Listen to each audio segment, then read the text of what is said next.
নমস্কার। গল্প অনুকল্প চ্যানেলে আমার আজকের নিবেদন সাহিত্যিক নিমাই ভট্টাচার্য রচিত প্রিয় বরেণ্য উপন্যাসখানির শেষ পর্ব। আমার ইচ্ছায় নয়, তন্ময়ের প্রচেষ্টায় আমার জীবনে আবার মোড় ঘুরল। ডক্টর জ্যাকসন আমাকে দেখেই বললেন, মাই ডিয়ার ডটার, তুমি কালকেই অক্সফোর্ডে গিয়ে ডক্টর রবার্ট কিংয়ের সঙ্গে দেখা করবে। He is looking forward to see you and Tanmoy. পরের দিনই আমি আর তন্ময় অক্সফোর্ড গেলাম। ডক্টর কিং সাদরে আমাদের অভ্যর্থনা করলেন। তিনি নিজে কফি তৈরি করে খাওয়ালেন। তারপর বললেন, যদি তোমার আপত্তি না থাকে তাহলে তুমি আমার ইউনেস্কো প্রজেক্টে কাজ করতে পারো, but you will have to leave Britain. আমি জবাব দেবার আগেই তন্ময় বলল, স্যার, এতে কবিতার কোনো আপত্তি নেই, বরং ঘুরে ফিরে কাজ করতে পারলে ও বেশি খুশি হবে। That's nice. সিগারেটে টান দিয়ে ডক্টর কিং বললেন, আমার মনে হয় কবিতা উইল লাইক হার ওয়ার্ক।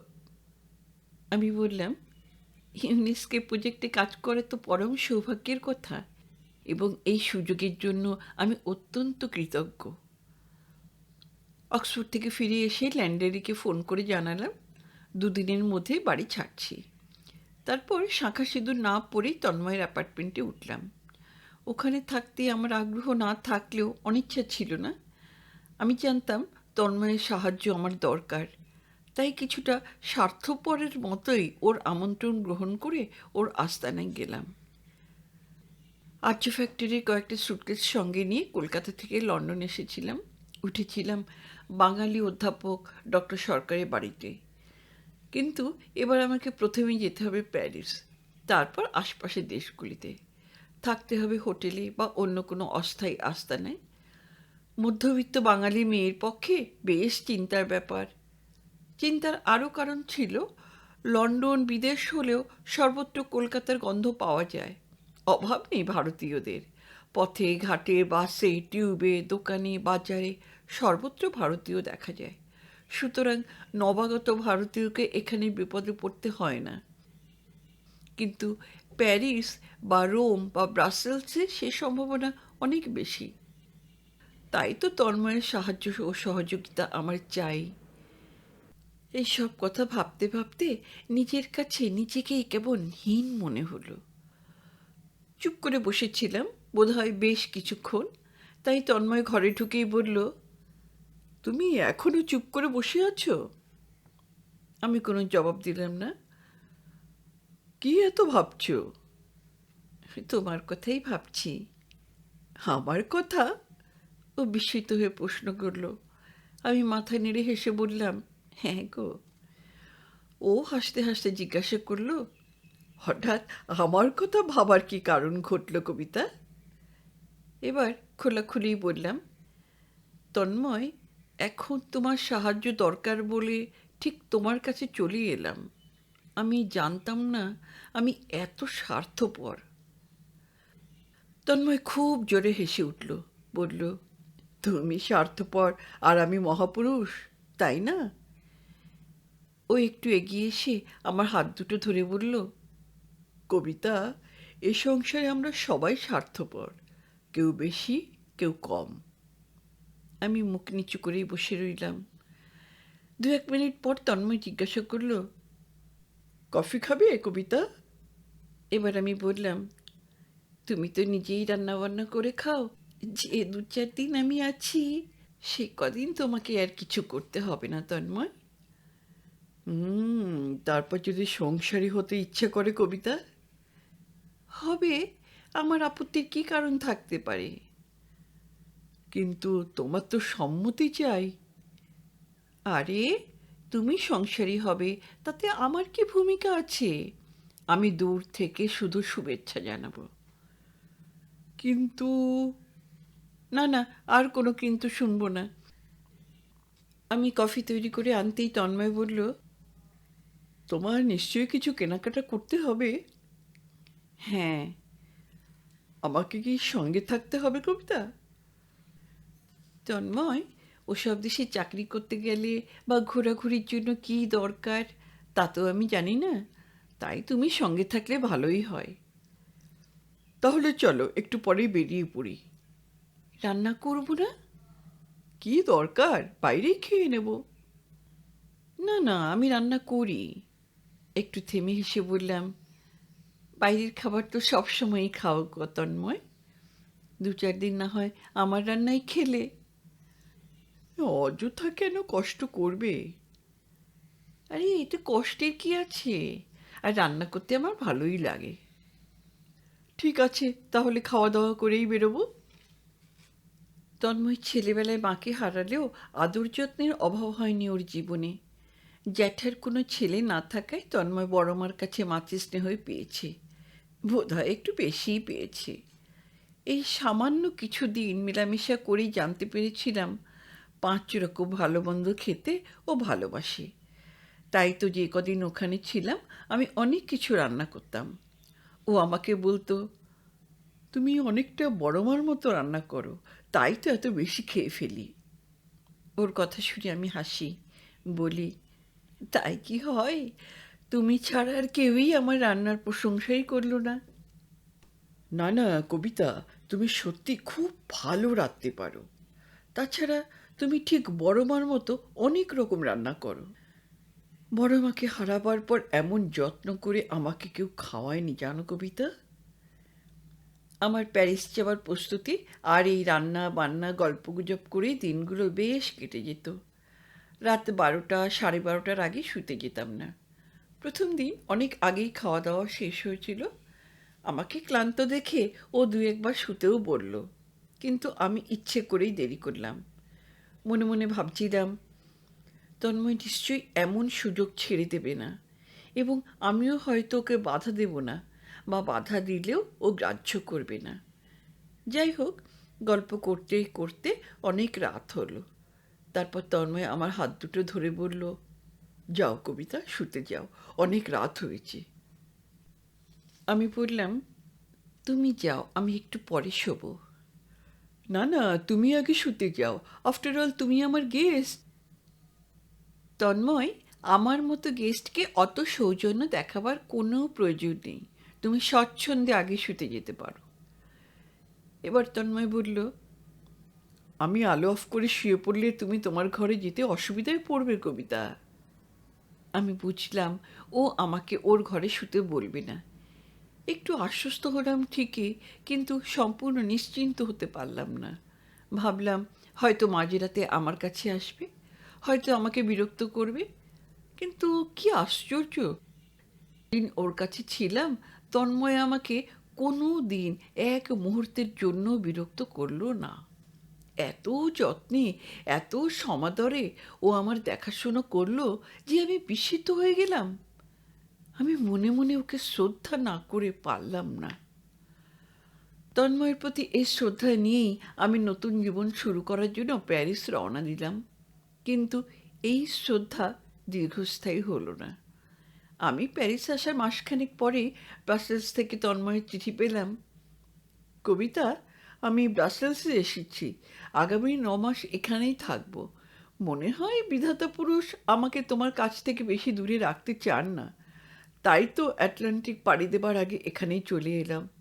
শুক্রবার সন্ধ্যায় আসছি কবিতা। চিঠিটা পেয়ে খুশি হলাম, কিন্তু একটু দ্বিধায়ও পড়লাম। আমার একটাই ঘর, আলাদা বিছানার ব্যবস্থা করলেও ওই একই ঘরেই থাকতে হবে। তন্ময় আমার এত উপকার করেছে যে ওকে হোটেলে থাকতে দেওয়া যায় না। মনের মধ্যে অনেক দ্বিধাদ্বন্দ্ব থাকলেও তন্ময়কে কাছে পেয়ে ভালোই লাগলো। আমার ছোট্ট অ্যাপার্টমেন্টে পৌঁছেই তন্ময় আমাকে কাছে টেনে নিয়ে বলল, ভগবানের বোধহয় ইচ্ছা নয় কবিতা আমি তোমার থেকে দূরে দূরে থাকি। আমি হাসতে হাসতে জিজ্ঞাসা করলাম, ভগবানের নাম দিয়ে নিজের ইচ্ছে কথা বলছো না তো তন্ময়? আমার ইচ্ছা এই তোমার অ্যাপার্টমেন্টে সারা জীবনই কাটিয়ে দিই কবিতা। তাই নাকি? এ ব্যাপারে আমার মনে কোনো দ্বন্দ্ব নেই। তোমার মনে দ্বন্দ্ব না থাকলেও আমার মনে তো থাকতে পারে। খানিকটা শ্যাম্পেন খাবার পর এসব দ্বন্দ্ব কোথায় উড়ে চলে যাবে তার ঠিক ঠিকানাই পাবে না কবিতা। ভাই রিপোর্টার, তুমি তো জানো পৃথিবীর অন্যান্য সব মহানগরীতে নিঃসঙ্গ জীবন কাটানো সম্ভব হলেও প্যারিসে তা কল্পনাতীত। শুধু তাই নয়, এখানে সন্ধ্যার পর দুটি ছেলে বা দুটি মেয়েকে একসঙ্গে কোথাও দেখা যায় না। অনেকের কাছেই তা বিস্ময়ের এবং কৌতূহলের। শুধু তাই নয়, ২-৪ সপ্তাহ প্যারিসে বাস করেই বুঝতে পারলাম কোনো সময়ের পক্ষেই একা থাকা নিরাপদ নয়। তাই তো মনের মধ্যে যত দ্বন্দ্ব, যত ভয়ই থাকুক, উন্মত্ত নারীলোভী অপরিচিত পুরুষদের হাত থেকে নিজেকে বাঁচাবার জন্য তন্ময়কে কাছে পেয়ে খুশিতে ভরেই গেলাম। ওকে কফি খেতে দিয়ে জিজ্ঞাসা করলাম, বলো কি খাবে? ও কফির পেয়ালায় প্রথম চুমুক দিয়ে আমার দিকে তাকিয়ে পাল্টা প্রশ্ন করল, আসতে না আসতেই খাবার কথা জিজ্ঞাসা করছো কেন কবিতা? ৯টা বাজে, তাই ভাবছিলাম রান্না সেরেই গল্পগুজব করব। ও হো হো করে হেসে উঠল, বলল, আজ শুক্রবার, কাল পরশু ছুটি, আজকের এই সন্ধ্যায় কি কেউ বাড়িতে বসে থাকে? তা জানি তন্ময়, কিন্তু তুমি ক্লান্ত হয়ে এসেছো বলেই ভাবছিলাম আজ আর বেরোবো না। ও আমার কোনো কথাই শুনল না, আমাকে হিড় হিড় করে টানতে টানতে নিয়ে বেরিয়ে গেল। শুধু তন্ময়কে দোষ দেব না, ওর সঙ্গে সঙ্গে আমিও ভুলে গেলাম আমরা বাঙালি, আমরা ভারতীয়। ভুলে গেলাম আমরা অবিবাহিত। আনন্দে উন্মত্ত হয়ে আমরা প্রায় নাচতে নাচতে ঘুরে বেড়ালাম যত্র তত্র সর্বত্র। সাইডওয়াক ক্যাফেতে দাঁড়িয়ে দাঁড়িয়েই এক বোতল ওয়াইন খেয়ে দুজনেই বেশ মদির হয়ে উঠলাম। তারপর তন্ময় বিন্দু মাত্র দ্বিধা না করে সবার সামনে আমাকে জড়িয়ে ধরে চুমু খেলো। তারপর আরও ঘুরলাম, আরও ওয়াইন খেলাম, আরও নাচ করলাম, নাচ দেখলাম। ৩-৪টে ক্যাফে থেকে কিছু কিছু খেয়ে ডিনারের পর্ব শেষ করলাম। বোধহয় রাত ২-২:৩০টার সময় অ্যাপার্টমেন্টে ফিরলাম। তারপরে কথা আর লিখব না ভাই, শুধু জেনে রাখো পরের দিন অনেক বেলায় যখন ঘুম ভাঙল, তখন চোখের সামনে দুটি উলঙ্গ নারী পুরুষের পেন্টিং দেখে বিস্মিত হলাম। মিনিট খানেকের মধ্যেই আমার বিস্ময় কেটে গেল। বুঝলাম ওটা কোনো শিল্পীর সৃষ্টি নয়, সামনের আয়নায় আমার আর তন্ময়ের প্রতিচ্ছবি। আজ এখানেই শেষ করছি ভাই। তন্ময় তখনও অঘরে ঘুমোচ্ছিল, আমিও কিছুক্ষণ চুপ করে শুয়ে রইলাম। নানা কথা ভাবলাম, অতীত, বর্তমান, ভবিষ্যৎ। তন্ময় আমাকে এমন করে জড়িয়েছিল যে আমি পাশ ফিরতে পারলাম না। তবু মুখ ঘুরিয়ে ওকে দেখলাম, দেখতে ইচ্ছে করল। ভেবেছিলাম ওকে দেখেই রাগ হবে, ঘৃণা হবে, কিন্তু রাগও হলো না, ঘৃণা করতেও পারলাম না। আমার মায়া হলো। তারপর হঠাৎ মনে হলো আমার একটা সন্তান হলে বেশ ভালো হতো। মনে হলো যে হয়তো এইভাবেই আমাকে জড়িয়ে শুয়ে থাকতো। হয়তো আমি পাশ ফিরবার চেষ্টা করলে ঘুমের ঘোরে আমার সন্তান আমাকে নিবিড় করে জড়িয়ে ধরত। কত কী মনে হলো। তারপর একবার ক্ষণিকের জন্য মনে হলো তন্ময় যদি হঠাৎ শিশু হয়ে যায়, অথবা ঠিক ওর মতো একটা শিশু যদি আমার সন্তান হতো, তাহলে বেশ হতো। মাথার দিকে জানালা দিয়ে হঠাৎ এক ঝলক রোদ্দুর আমার মুখের উপর পড়তেই আমার স্বপ্ন দেখা শেষ হলো। তন্ময়ের ঘুম না ভাঙিয়ে অতি কষ্টে উঠে পড়লাম আমি।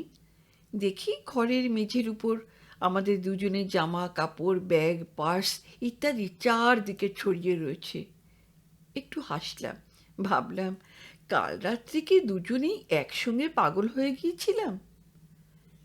তন্ময়ের গায়ে একটা চাদর দিয়ে আমি বাথরুমে গেলাম।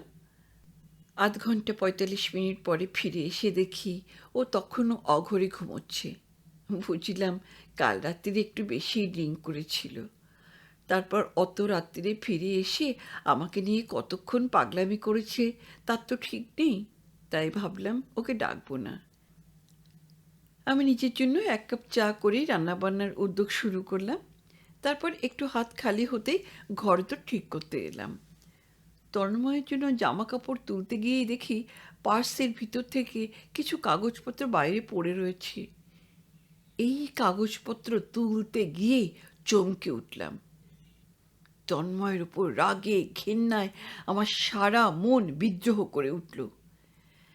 একবার মনে হলো হাতের কাছে একটা চাবুক থাকলে আশা মিটিয়ে মারতাম। অথবা না, আমি ওর সামনে আর দাঁড়াতে পারলাম না। একবার মনে হলো ঘরের দরজায় লক করে বেরিয়ে পড়ি। আবার মনে হলো না না, আমি কেন পালাবো। এইসব নানা কথা ভাবতে ভাবতে কিছুক্ষণ ঘরের মধ্যে পায়চারি করলাম। তারপর চুপ করে জানালার সামনে দাঁড়িয়ে রইলাম। কতক্ষণ ওখানে দাঁড়িয়েছিলাম জানি না। হঠাৎ পিছন থেকে এসে তন্ময় আমাকে জড়িয়ে ধরতেই আমি বাইরের দিকে তাকিয়ে তাকিয়ে প্রশ্ন করলাম, সারা রাত উপভোগ করেও মন ভরেনি? তন্ময় আমার কাঁধের ওপর মুখ রেখে বলল, সারা রাত কেন, সারা জীবন ধরে তোমাকে উপভোগ করলেও আঁশ মিটবে না কবিতা। সত্যি বলছো? ও আমার বুকের উপর একটা হাত রেখে বলল, সত্যি বলছি। বুকের মধ্যে জ্বলে গেলেও জিজ্ঞাসা করলাম, তুমি আমাকে খুব আদর করবে?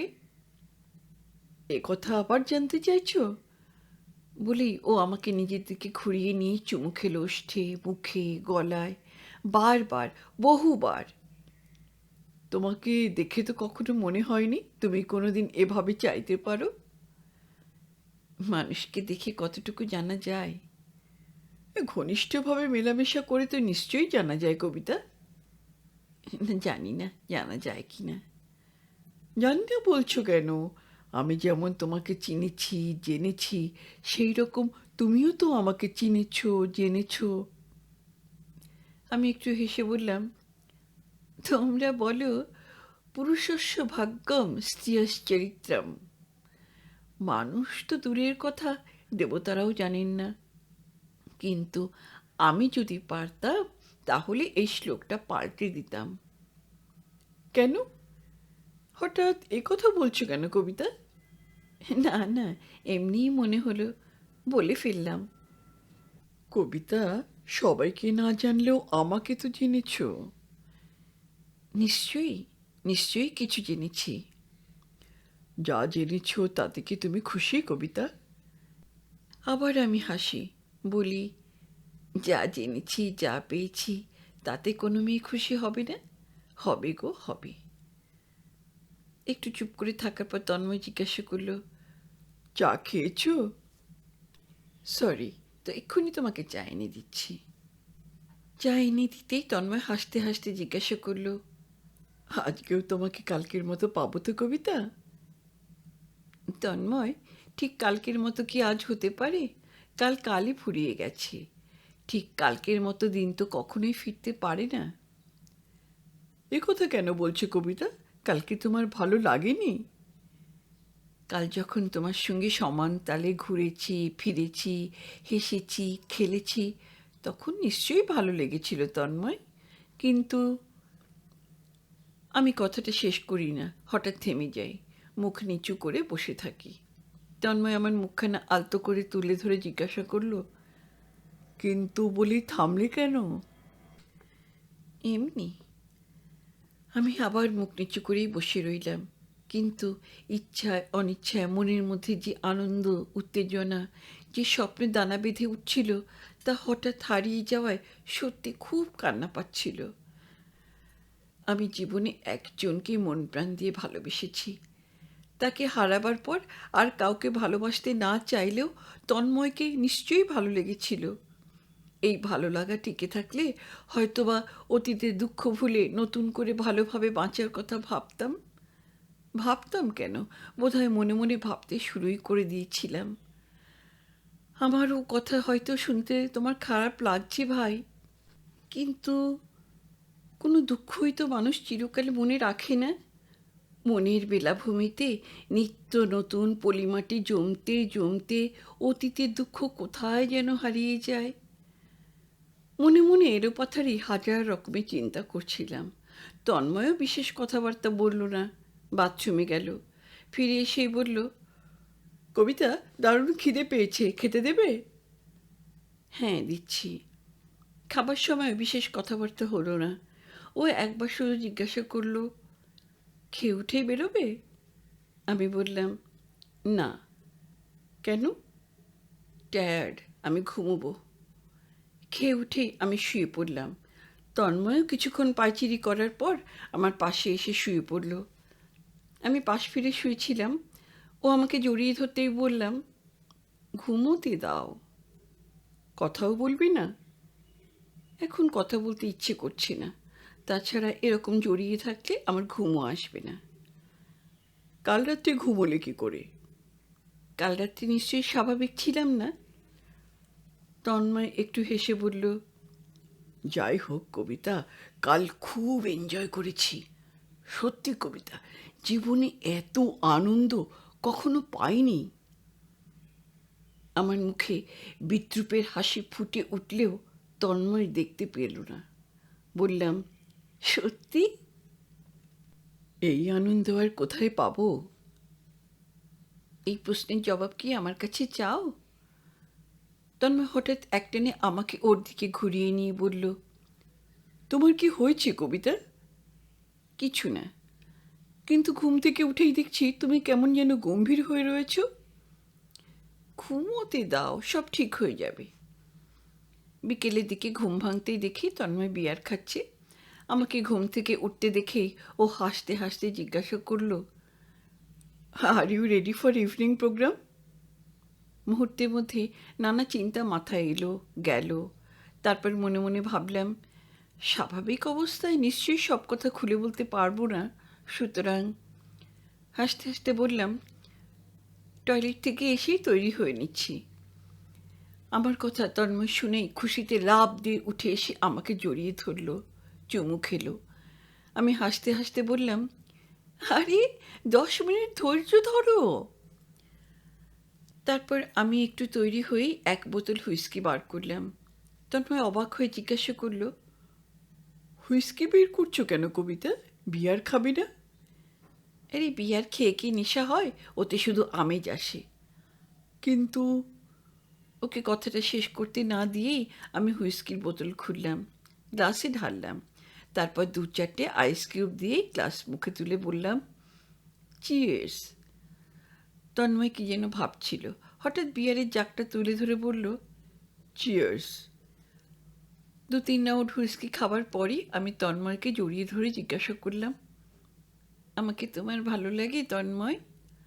তন্ময় হো হো করে হাসতে হাসতে বলল, তোমাকে ভালো লাগবে না এমন পুরুষ মানুষ আছে কবিতা? আর কাউকে আমার মতো ভালো লাগে না তন্ময়। তুমি পাগল হয়েছ? আমি 2 হাত দিয়ে তন্ময়ের মুখখানা জড়িয়ে ধরে বললাম, না না, আমি পাগল হইনি। তুমি বলো, আর কাউকে আমার মতো ভালো লাগে কি না? এমন করে ভালো লাগার মতো মেয়ে কি কেউ আর আছে? আমি আর সহ্য করতে পারলাম না। ঠাস করে ওর গালে একটা চড় মেরে বললাম, শিখাকেও আমার মতো ভালো লাগে না? আমার কথা শুনেই তন্ময় মুহূর্তের মধ্যেই বোবা হয়ে গেল, পাথরের মতো স্থির হয়ে রইল।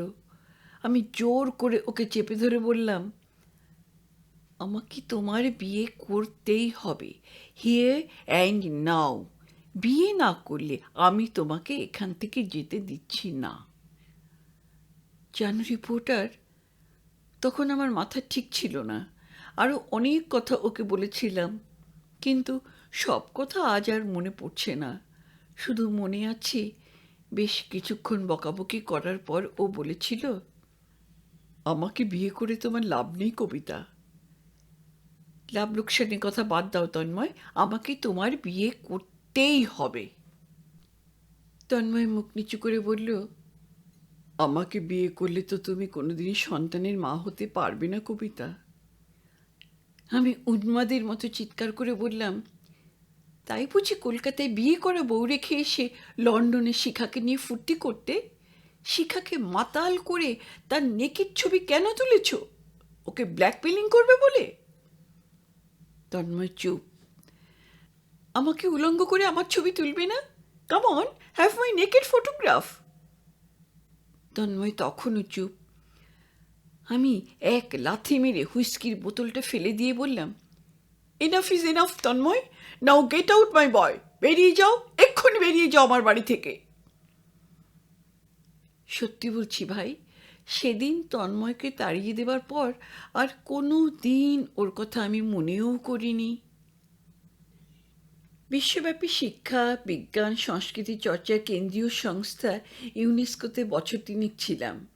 নানা কাজে সারা পৃথিবীর জ্ঞানী গুণী ও মনীষীদের সমাগম হয় ইউনেস্কো হেডকোয়ার্টার্সে। কখনো কাজে, কখনো ককটেল ডিনার রিসেপশনে তাদের অনেকের সঙ্গেই আমার দেখা হতো, আলাপ হতো। কখনো কখনো এদের সঙ্গে ঘুরতে হতো বিভিন্ন দেশে। এই 3 বছরে এমন অনেককে কাছে পেয়েছি যাদের সান্নিধ্য লাভে আমার জীবন ধন্য হয়েছে। এদের কাছে কত কথা শুনেছি, কত কথা জেনেছি। আমি বিস্মিত হয়েছি, মুগ্ধ হয়েছি। এদের পাণ্ডিত্য ও মহানুভবতা দেখে আমার খুব অবাক লেগেছে। তন্ময় আমাকে অনেক দুঃখ ব্যথা দিয়েছে ঠিকই, কিন্তু মনে মনে আমি ওর প্রতি কৃতজ্ঞ। কারণ কারণ ওরই আগ্রহে ও প্রচেষ্টায় আমি ডক্টর রবার্ট কিংয়ের সান্নিধ্যে আসি এবং আমার জীবনে এক অন্য অধ্যায়ের সূচনা হয়। আজ যে আমি এই ইউনাইটেড নেশনসে আছি, তার পিছনেও তো ওদেরই অবদান। একদিন রাগ করে কাকুর বাড়ি থেকে বেরিয়ে এসে সুপর্ণা অমিয়দের আস্তানায় উঠি।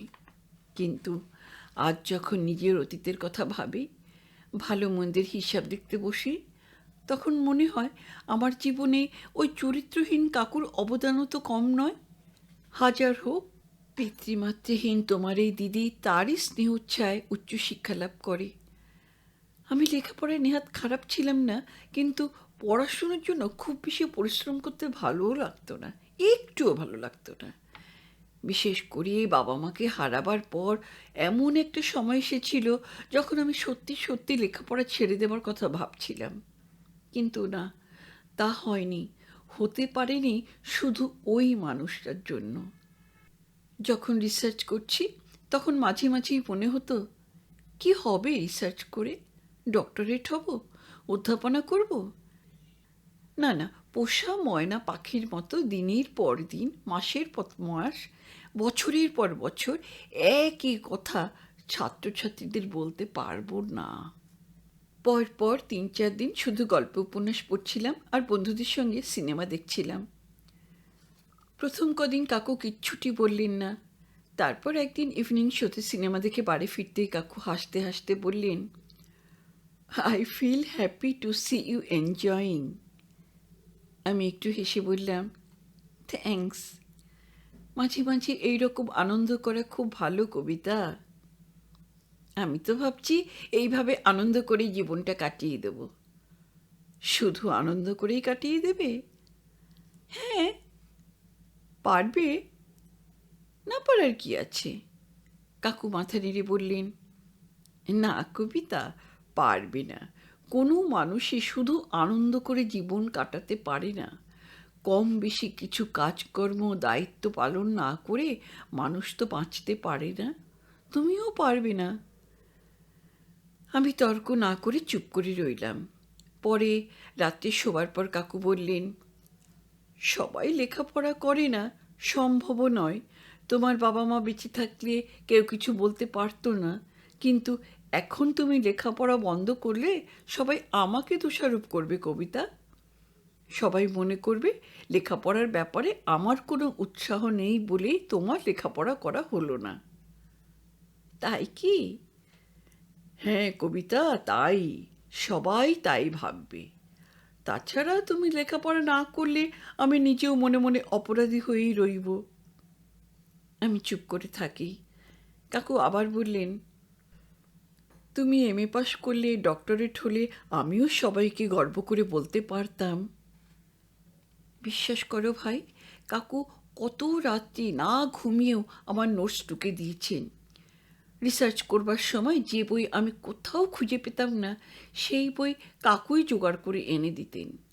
শুধু কি তাই, কাকু নিজে টাইপরাইটারে টাইপ করে এনে দিয়েছিলেন আমার থিসিস। অত্যন্ত পরিশ্রমের ও একঘেয়ে কাজ, আমি বারবার বারণ করেছিলাম, কিন্তু না, উনি কিছুতেই শুনলেন না।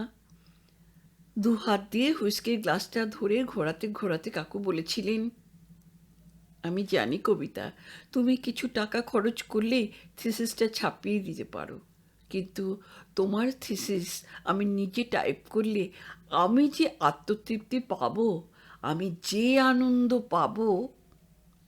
কিন্তু কাকু, ওটা বড্ড পরিশ্রমের কাজ। হোক হোক হোক কবিতা, হোক। এবার কাকু এক চুমুক হুইস্কি খেয়ে আমার কাঁধের ওপর একটা হাত রেখে বললেন, একদিন হয়তো তুমি অনেক দূরে চলে যাবে, হয়তো আমার সঙ্গে তোমার সব যোগাযোগ বিচ্ছিন্ন হয়ে যাবে, কিন্তু আর কোনো কারণে না হোক, অন্তত এই থিসিস টাইপ করার জন্য তুমি আমাকে ভুলবে না।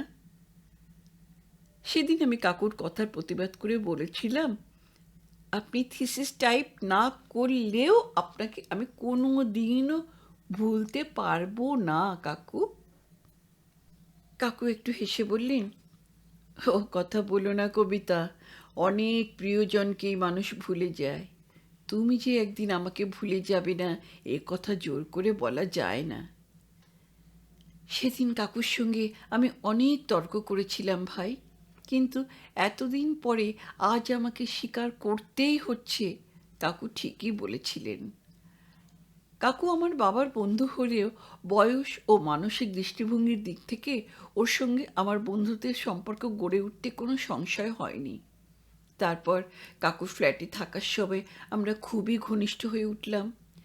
আমার সঙ্গে ওর দৈহিক সম্পর্ক থাকা সত্ত্বেও কাকুকে কোনো দিনই চরিত্রহীন মনে করিনি, কিন্তু রমলাকে দেখার পরই মুহূর্তের মধ্যে বদলে গেলাম। হঠাৎ একটা ঘটনাবহুল অধ্যায়ের জবনিকা টেনে আমি সুপর্ণার কাছে চলে গেলাম। কাকুর কথা, আমার পুরনো দিনের কথা আজকাল আমি আর মনে করি না ভাই, বোধহয় মনে করতে চাই না, প্রয়োজন অনুভব করি না। তোমাকে চিঠি লিখতে গিয়ে আমার পুরনো দিনের অনেক কথাই নতুন করে মনে পড়ছে। আজ তোমার কাছে স্বীকার করছি, ইদানিংকালে মাঝে মাঝেই আমার কাকুর কথা মনে হয়। জানি না তিনি কোথায়, তিনি বেঁচে আছেন কিনা তাও জানি না। বেঁচে থাকলেও হয়তো সুস্থ নেই, হয়তো সালাউদ্দিন কাকুর ওখানে কাজ করছে না, তার কোনো খবরই জানি না। তাই তো হাজার রকমের খারাপ চিন্তা মনের মধ্যে ভিড় করে। কাকু ঠিকমতো খাওয়া দাওয়া করছেন কি? উনি অর্থনৈতিক কষ্ট পাচ্ছেন না তো? যে মানুষটাকে একদিন অসহ্য মনে হয়েছিল, যাকে অসম্ভব ঘৃণা করেছি, এখন মাঝে মাঝে সারা রাত তারই কথা ভাবি, না ভেবে পারি না।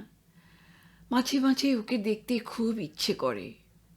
এখন বোধহয় কাকুকে আর ঘৃণা করি না। বলতে পারো ভাই, কেন এমন হয়? তাই তো বলছি, যারাই আমার কাছে এসেছেন তারাই আমার কাছ থেকে কিছু নিয়েছেন, কিছু দিয়েছেনও বটে। এই পৃথিবীতে অমিয়র মতো পুরুষের সংখ্যা খুব বেশি নয়। ব্যবসা বাণিজ্য না করলেও এই সংসারে 14 আনা মানুষই ব্যবসাদার, সবাই লেনদেন চায়। অমিয় স্বতন্ত্র নয়, অমিয় অনন্য, অমিয় অসাধারণ, ওদের কথা আলাদা। অমিয়কে শুধু ভালোবাসিনি, অমিয়কে শ্রদ্ধাও করি। এই ইউনেস্কোর আজিজুল ইসলাম ওই ধরনের। ইন্ডিয়ান এম্বাসির কালচারাল কাউন্সিলর মিস্টার গুইদওয়ানির বাড়িতে এক পার্টিতে আমার সঙ্গে আজিজুলের প্রথম আলাপ। সেই দিনই বুঝেছিলাম এই ঢাকাই বাঙাল সত্যিই অনন্য, আর 10 জনের মধ্যেও ওকে চিনতে কোনো কষ্টই হবে না। গিদওয়ানি আমাদের আলাপ করিয়ে দেবার সঙ্গে সঙ্গেই ও আমাকে বলল, আপা, তুমি আমাকে আজিজ বলেই ডাকবে। আপা মানে? আপা মানে দিদি, আজিজ হেসে বলল। জানো আপা, ইউরোপ আমেরিকা অনেক দিক থেকে এগিয়ে আছে, কিন্তু হালাগো সমাজে আপাও নাই, ভাবিও নাই। আমি বলি, ঠিক বলেছ। আজিজ এবার একটু গম্ভীর হয়েই বলে, হতভাগারা গার্লফ্রেন্ড নিয়ে বড্ড বেশি নাচানাচি করে, কিন্তু দিদি বা বৌদির চাইতে ভালো গার্লফ্রেন্ড আর কি হতে পারে? আমি চুপ করে থাকি। ও আবার বলে, এছাড়া শালি বা দেওর যে কি অদ্ভুত জিনিস তাও শালারা বুঝলো না। আমার মতো আজিজও একটা ইউনেস্কো প্রজেক্টে কাজ করত। বছর ধরে শুধু আজিজ ছাড়া আর কোনো পুরুষকে আমি আমার অ্যাপার্টমেন্টে আসতে দিইনি। তন্ময়ের জন্য সমস্ত পুরুষকেই আমি ঘেন্না করতে শুরু করেছিলাম, কিন্তু আজিজকে পেয়ে বুঝলাম না, এই পৃথিবীর সব পুরুষই কামনা বাসনার আগুনে জ্বলে না। আজ আর লিখছি না ভাই, বড্ড ঘুম পাচ্ছি। 2-4 দিন পরেই তোমাদের আবার চিঠি দেব। আর হ্যাঁ, তোমাদের দুজনের চিঠি আজই পেয়েছি। আজিজুল প্যারিস ছেড়ে যাবার মাস দেড়েক পরে হঠাৎ অফিস থেকে অ্যাপার্টমেন্টে ফিরেই ডক্টর সরকারের চিঠি পেলাম। মা, আমি তোমার নেহাতি অপদার্থ সন্তান, তাই তো আজকাল তোমাকে বিশেষ চিঠিপত্রই লিখি না। তোমার চিঠি যে খুব নিয়মিত পাই তা নয়, কিন্তু তবুও তুমি সময় পেলেই আমাকে চিঠি লেখো। তাছাড়া কিছুদিন আগে আজিজুল নামে একটি ছেলে তোমার পাঠানো 2টি শার্ট, 2টি টাই আর কয়েক প্যাকেট ব্লেড দিয়ে গেল। ছেলেটির সঙ্গে কথাবার্তা বলে বুঝলাম ও তোমার বিশেষ গুণগ্রাহী ও ভক্ত। ভেবেছিলাম জিনিসগুলো পাওয়ার প্রাপ্তি সংবাদ পাঠাবো, কিন্তু তার হলো না। সপ্তাহখানেকের জ্বরে শরীর এমন কাহিল হলো যে বহুদিন কোনো কাজকর্মই করিনি। অমিয় আর সুপর্ণা মাঝে মাঝেই আমাকে দেখতে আসে মা। মনে হয় জিনিসগুলির প্রাপ্তি সংবাদ ওদের চিঠিতেই জেনেছ। এবার একটু কাজের কথায় আসি মা। আমার অধ্যাপনা জীবনের প্রথম ব্যাচের ছাত্র নবেন্দু এখন শিক্ষা জগতে একটি ধ্রুবতারা, বিশ্ববিদ্যালয়ের চূড়ামণি। তার পাণ্ডিত্যের খ্যাতি দেশে বিদেশে বহু জায়গায়। কতবার যে বিদেশ গেছে তার ঠিক ঠিকানা নেই। যাতায়াতের পথে প্যারিসে থেকেছে 2-1 দিন, কিন্তু এর বেশি নয়। এবার নবেন্দুকে প্যারিসেই থাকতে হবে 3 মাস। ওখানকার কর্তৃপক্ষই ওর সব ব্যবস্থা করবেন। তোমাকে দুটো অনুরোধ। আমার পরামর্শ মতো নবেন্দু শনিবার 7 সেপ্টেম্বর সকাল 10টায় এয়ার ফ্রান্সের ফ্লাইটে ওরলি এয়ারপোর্টে পৌঁছবে। সেদিন তো তোমার ছুটি মা, তাই তুমি যদি এয়ারপোর্টে থেকে ওকে তোমার ওখানে একদিনের জন্য নিয়ে যাও তাহলে খুব ভালো হয়। রবিবার বিকেলের দিকে ওর নির্দিষ্ট আস্তানায় চলে যেতে একটু সাহায্য করো। দ্বিতীয় কথা হচ্ছে, নবেন্দু ভোজন রসিক এবং আমাদের নিজস্ব খাবার ছাড়া ওর কোনো দেশের খাবারই নাকি পেট ভরে না। তাই শনিবার রবিবার তোমার অন্য কোনো প্রোগ্রাম না থাকলে ওকে মাঝে মাঝে তোমার ওখানে আসতে বলো। নবেন্দু মহাপণ্ডিত লোক, মনে হয় ওর সান্নিধ্যে এলে তোমার ভালোই লাগবে মা। পুজো আসছে, তাই নবেন্দুর সঙ্গে তোমার জন্য একটা শাড়ি পাঠাচ্ছি। এছাড়া চিড়ে মুড়ি বড়ি ইত্যাদি কিছু প্রয়োজনীয় জিনিস ছাড়াও 2-3টে পত্রিকার শারদীয় সংখ্যাও পাঠাবো। 7 সেপ্টেম্বর সকালেই গাড়ি নিয়ে ছুটলাম ওরলি এয়ারপোর্টে। ঠিক সময় প্লেন এলো। শাড়ি পরা আর কোনো মেয়ে ছিল না বলে আমাকে চিনতে নবেন্দুবাবুর একটুও কষ্ট হলো না। আই হোপ তুমি কবিতা? হেসে বললাম, হ্যাঁ। তোমাকে অনেক কষ্ট করে আসতে হলো? না না, কষ্ট কিছু না, বরং মাঝে মাঝে নিজের দেশের মানুষকে কাছে পেলে ভালোই লাগে। তা ঠিক, কিন্তু ডক্টর সরকার যখন বলেছেন তখন দ্বিধা করবার কোনো কারণ নেই। যাই হোক, মালপত্র পিছনের সিটে বোঝাই করে ওকে সামনের দিকে ডান দিকে বসালাম। গাড়ি স্টার্ট দিলাম। First gear, second gear, third gear, fourth gear. প্রায় 100 কিলোমিটার স্পিডে গাড়ি চালাচ্ছি। হঠাৎ নবেন্দ্রবাবু বললেন, আচ্ছা তুমি তো দারুণ জোরে গাড়ি চালাও।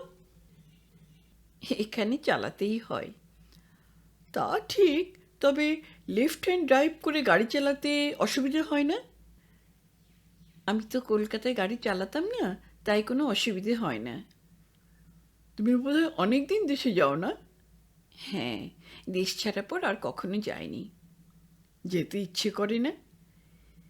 ইচ্ছে করে, কিন্তু নিজের কেউ নেই বলে আর এত খরচ করে যেতে মন চায় না। ছুটিতে কোথাও যাও না? হ্যাঁ, গতবার এথেন্সে গিয়েছিলাম। এবার কোথায় যাব এখনো ঠিক করিনি। কবে ছুটি পাবে? 1 অক্টোবর থেকেই আমার ছুটি। আমার অ্যাপার্টমেন্টে পৌঁছেই নবেন্দ্রবাবু বললেন, কবিতা, অপূর্ব সাজিয়েছ তো। আমি একটু হেসে বললাম, স্বামী পুত্রের ঝামেলা নেই তো, তাই অফিস থেকে ফিরে এসে ঘর গুছিয়েই সময় কাটিয়ে দিই। আরও কিছুক্ষণ কথাবার্তা বলে কফি করতে গেলাম। কফি নিয়ে ঘরে ঢুকতেই নবেন্দুবাবু 2টো প্যাকেট এগিয়ে দিলেন। জিজ্ঞাসা করলাম, ডক্টর সরকার পাঠিয়েছেন বুঝি? একটা উনি পাঠিয়েছেন, অন্যটা অমিয়। খুলে দেখি ওরা দুজনেই 2টি সুন্দর সিল্কের শাড়ি পাঠিয়েছেন। এছাড়াও আরও অনেক কিছু।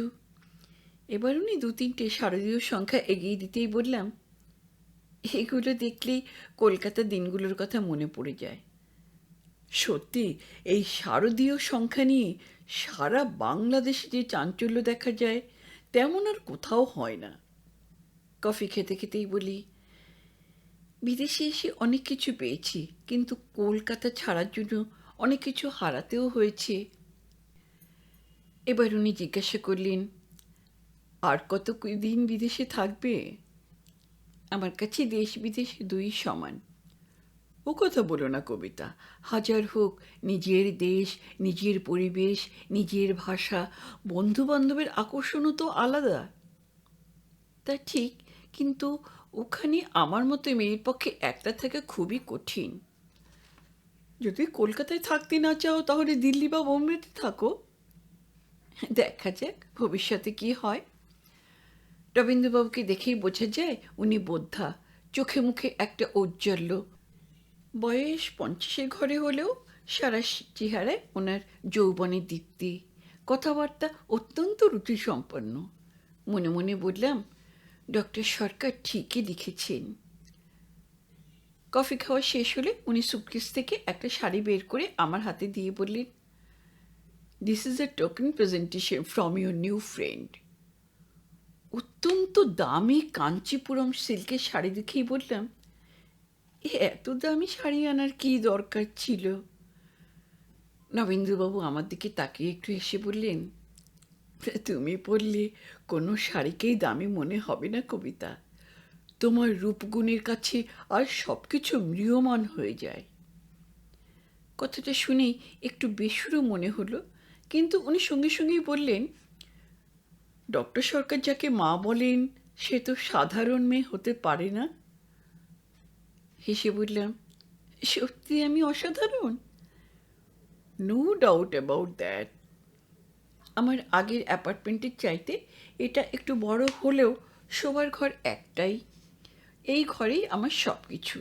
অন্য ঘরের একদিকে ছোট্ট একটা খাবার টেবিল, টেবিলের দুদিকে 2টো চেয়ার, অন্যদিকে বসার ব্যবস্থা, ছোট্ট একটা প্যান্ট্রি, ছোট্ট একটা বাথকাম টয়লেট। কোনো মতে স্নানাদি সারা যায়, কিন্তু কাপড় চোপড় কোনো মতেই বদলানো যায় না। তাছাড়া বাথরুম হচ্ছে প্যান্ট্রির পাশে। কাপড় চোপড় পরার জন্য আমাকে ড্রয়িং রুম পার হয়ে শোবার ঘরে যেতে হয়। একলা থাকি বলে এই ব্যবস্থায় কোনো অসুবিধে হয় না। আজ নবেন্দুবাবু আসায় একটু মুশকিলই হলো। আমি বললাম, আমার অ্যাপার্টমেন্টটা নেহাতি ছোট, চটপট কিছু করা মুশকিল। এবার উঠুন তো, উঠে পড়ুন।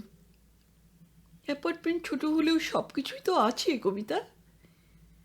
আছে সব কিছুই, তবে আমি বাথরুমে গেলে আপনাকে অ্যাপার্টমেন্টের বাইরে গিয়ে দাঁড়িয়ে থাকতে হবে। উনি হাসতে হাসতে জিজ্ঞাসা করলেন, তার মানে? বাথরুমটা খুবই ছোট, তাই এই ঘর হয়ে শোবার ঘরে গিয়ে জামাকাপড় পরতে হয়। তা তুমি সর্বাঙ্গ আবরণকারী কিছু ব্যবহার করো না? অ্যাপার্টমেন্টের মধ্যে ওই তো আমার একমাত্র পোশাক। তাহলে আর চিন্তার কি? না না, চিন্তার কিছু নেই, কিন্তু চটপট কাজ করতে আপনার নিশ্চয়ই অসুবিধা হবে। তোমার অসুবিধে না হলে আমারও হবে না। আমি আগের দিন রাত্রে সব কিছু রান্না করে রেখেছিলাম, তাই নবেন্দ্রবাবু বাথরুমে যেতেই আমি ভাত বসিয়ে দিলাম। অন্যান্য খাবার দাবার গরম করতে না করতেই উনিও তৈরি হয়ে গেলেন। খেতে বসে নবেন্দ্রবাবু বললেন, এত রান্না করেছ কেন? রান্না করতে আমার খুব ভালো লাগে। তাছাড়া শনি রবিবারে একটু বেশিই রান্না করি। অন্যদিন তো যা হোক কিছু একটা খেয়ে নিই। তুমি রান্না করতে ভালোবাসো কবিতা, আর আমি খেতে খুব ভালোবাসি। হ্যাঁ, আমি জানি। স্যার সে কথাও তোমাকে জানিয়েছেন? আমরা দুজনেই হাসি। খেয়ে নবেন্দুবাবু সত্যিই তৃপ্তি লাভ করলেন। আমার রান্না খেয়ে তন্ময়ও এমনি তৃপ্তি লাভ করত। খাওয়া দাওয়া শেষে উনি বললেন, কবিতা ওবেলায় রান্না করো না। কেন? প্যারিসে এসেও শনিবার সন্ধ্যা বাড়ির মধ্যে কাটাবো? না, সেদিন সন্ধ্যায় নবেন্দুবাবু আমার ছোট্ট অ্যাপার্টমেন্টে বন্দি রইলেন না, বেরিয়ে পড়লেন। একলা নয়, আমাকে সঙ্গে নিয়েই বেরোলেন।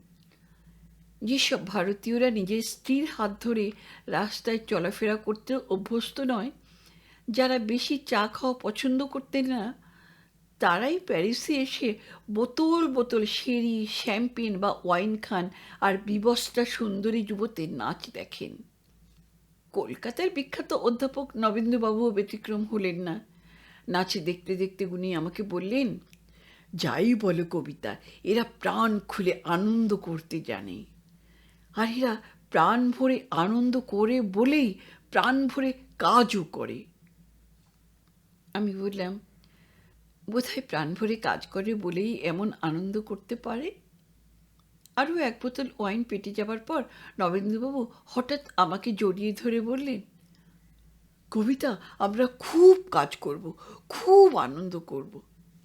আমি বুঝলাম উনি স্বাভাবিক নেই, তাই হেসে বললাম, নিশ্চয়ই, আপনি কাজও করবেন, আনন্দও করবেন। প্যারিসে এসে প্রথম সন্ধ্যা ওর ভালোই কাটলো। নাচ গান খানাপিনা সেরে আমরা যখন অ্যাপার্টমেন্টে ফিরলাম, তখন রাত প্রায় 2টো। অ্যাপার্টমেন্টে ঢুকতেই উনি আমার কোমর জড়িয়ে ধরে কাছে টেনে নিয়ে বললেন, কবিতা তুমি বড় ভালো মেয়ে। আমি হেসে বললাম, ধন্যবাদ।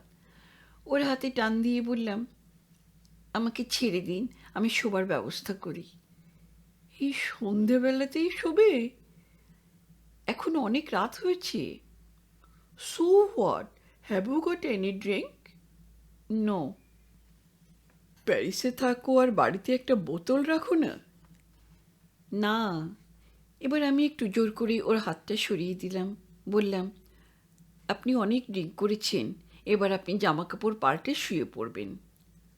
No darling, I must not sleep two night.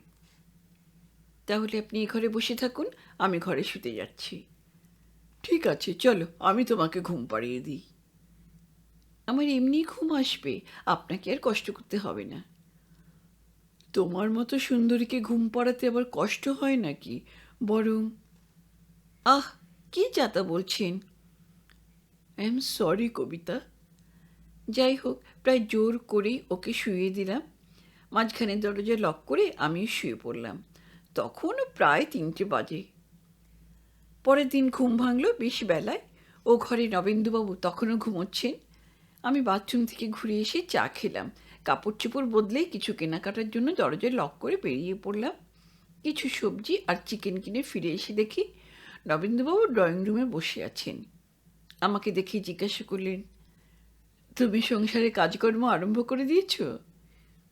এই একটু কেনাকাটা করতে বেরিয়েছিলাম। চা খাওয়াবে? নিশ্চয়ই।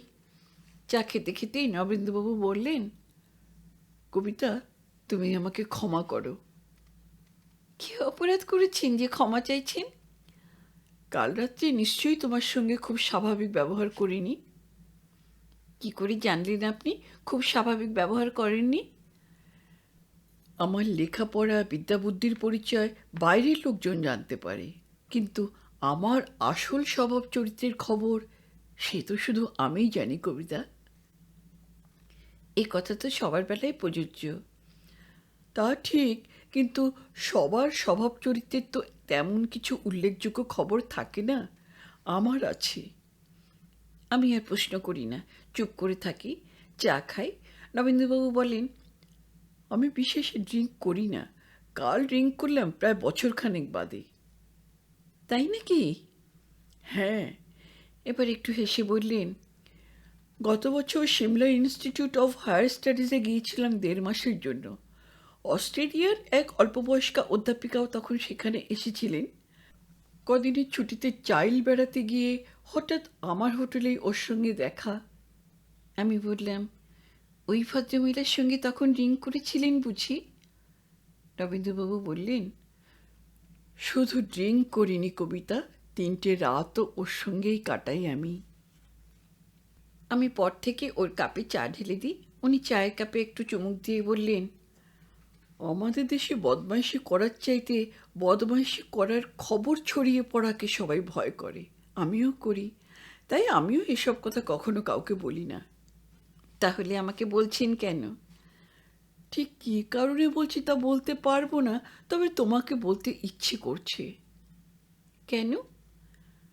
ডক্টর সরকার আর আমি ওর কাছে তোমার এত প্রশংসা শুনেছি যে মনে মনে তোমার সম্পর্কে অনেক কিছু ভেবেছিলাম। কি ভেবেছিলেন? সে আর শুনতে চেয়েও না। তোমাকে এয়ারপোর্টে দেখেই আমার রক্ত টকবক করতে শুরু করে। তারপর সারাটা দিন অনেক কিছু ভেবেছি, বুঝলে? আমি হাসি, জিজ্ঞাসা করি, তারপর? বদমতলব মাথায় নিয়েই কাল সন্ধ্যাবেলায় তোমাকে নিয়ে বেরিয়েছিলাম, কিন্তু তোমার সংযম দেখে বুঝলাম তোমাকে ভাসিয়ে নিয়ে যাবার ক্ষমতা আমার হবে না। ওর কথা শুনে আমি একটু জোরেই হাসি। না না কবিতা, হাসির কথা নয়। যে মেয়ে ওয়াইন খেয়ে ওই রকম অশ্লীল ও উত্তেজনাপূর্ণ নাচ দেখতে দেখতেও নিজেকে সংযত রাখতে পারে, তাকে শ্রদ্ধা করা যায়, ভালোবাসা যায়, কিন্তু তাকে নিয়ে বদমাইশি করা যায় না। আমাকে শ্রদ্ধা করবারও দরকার নেই, ভালোবাসারও দরকার নেই।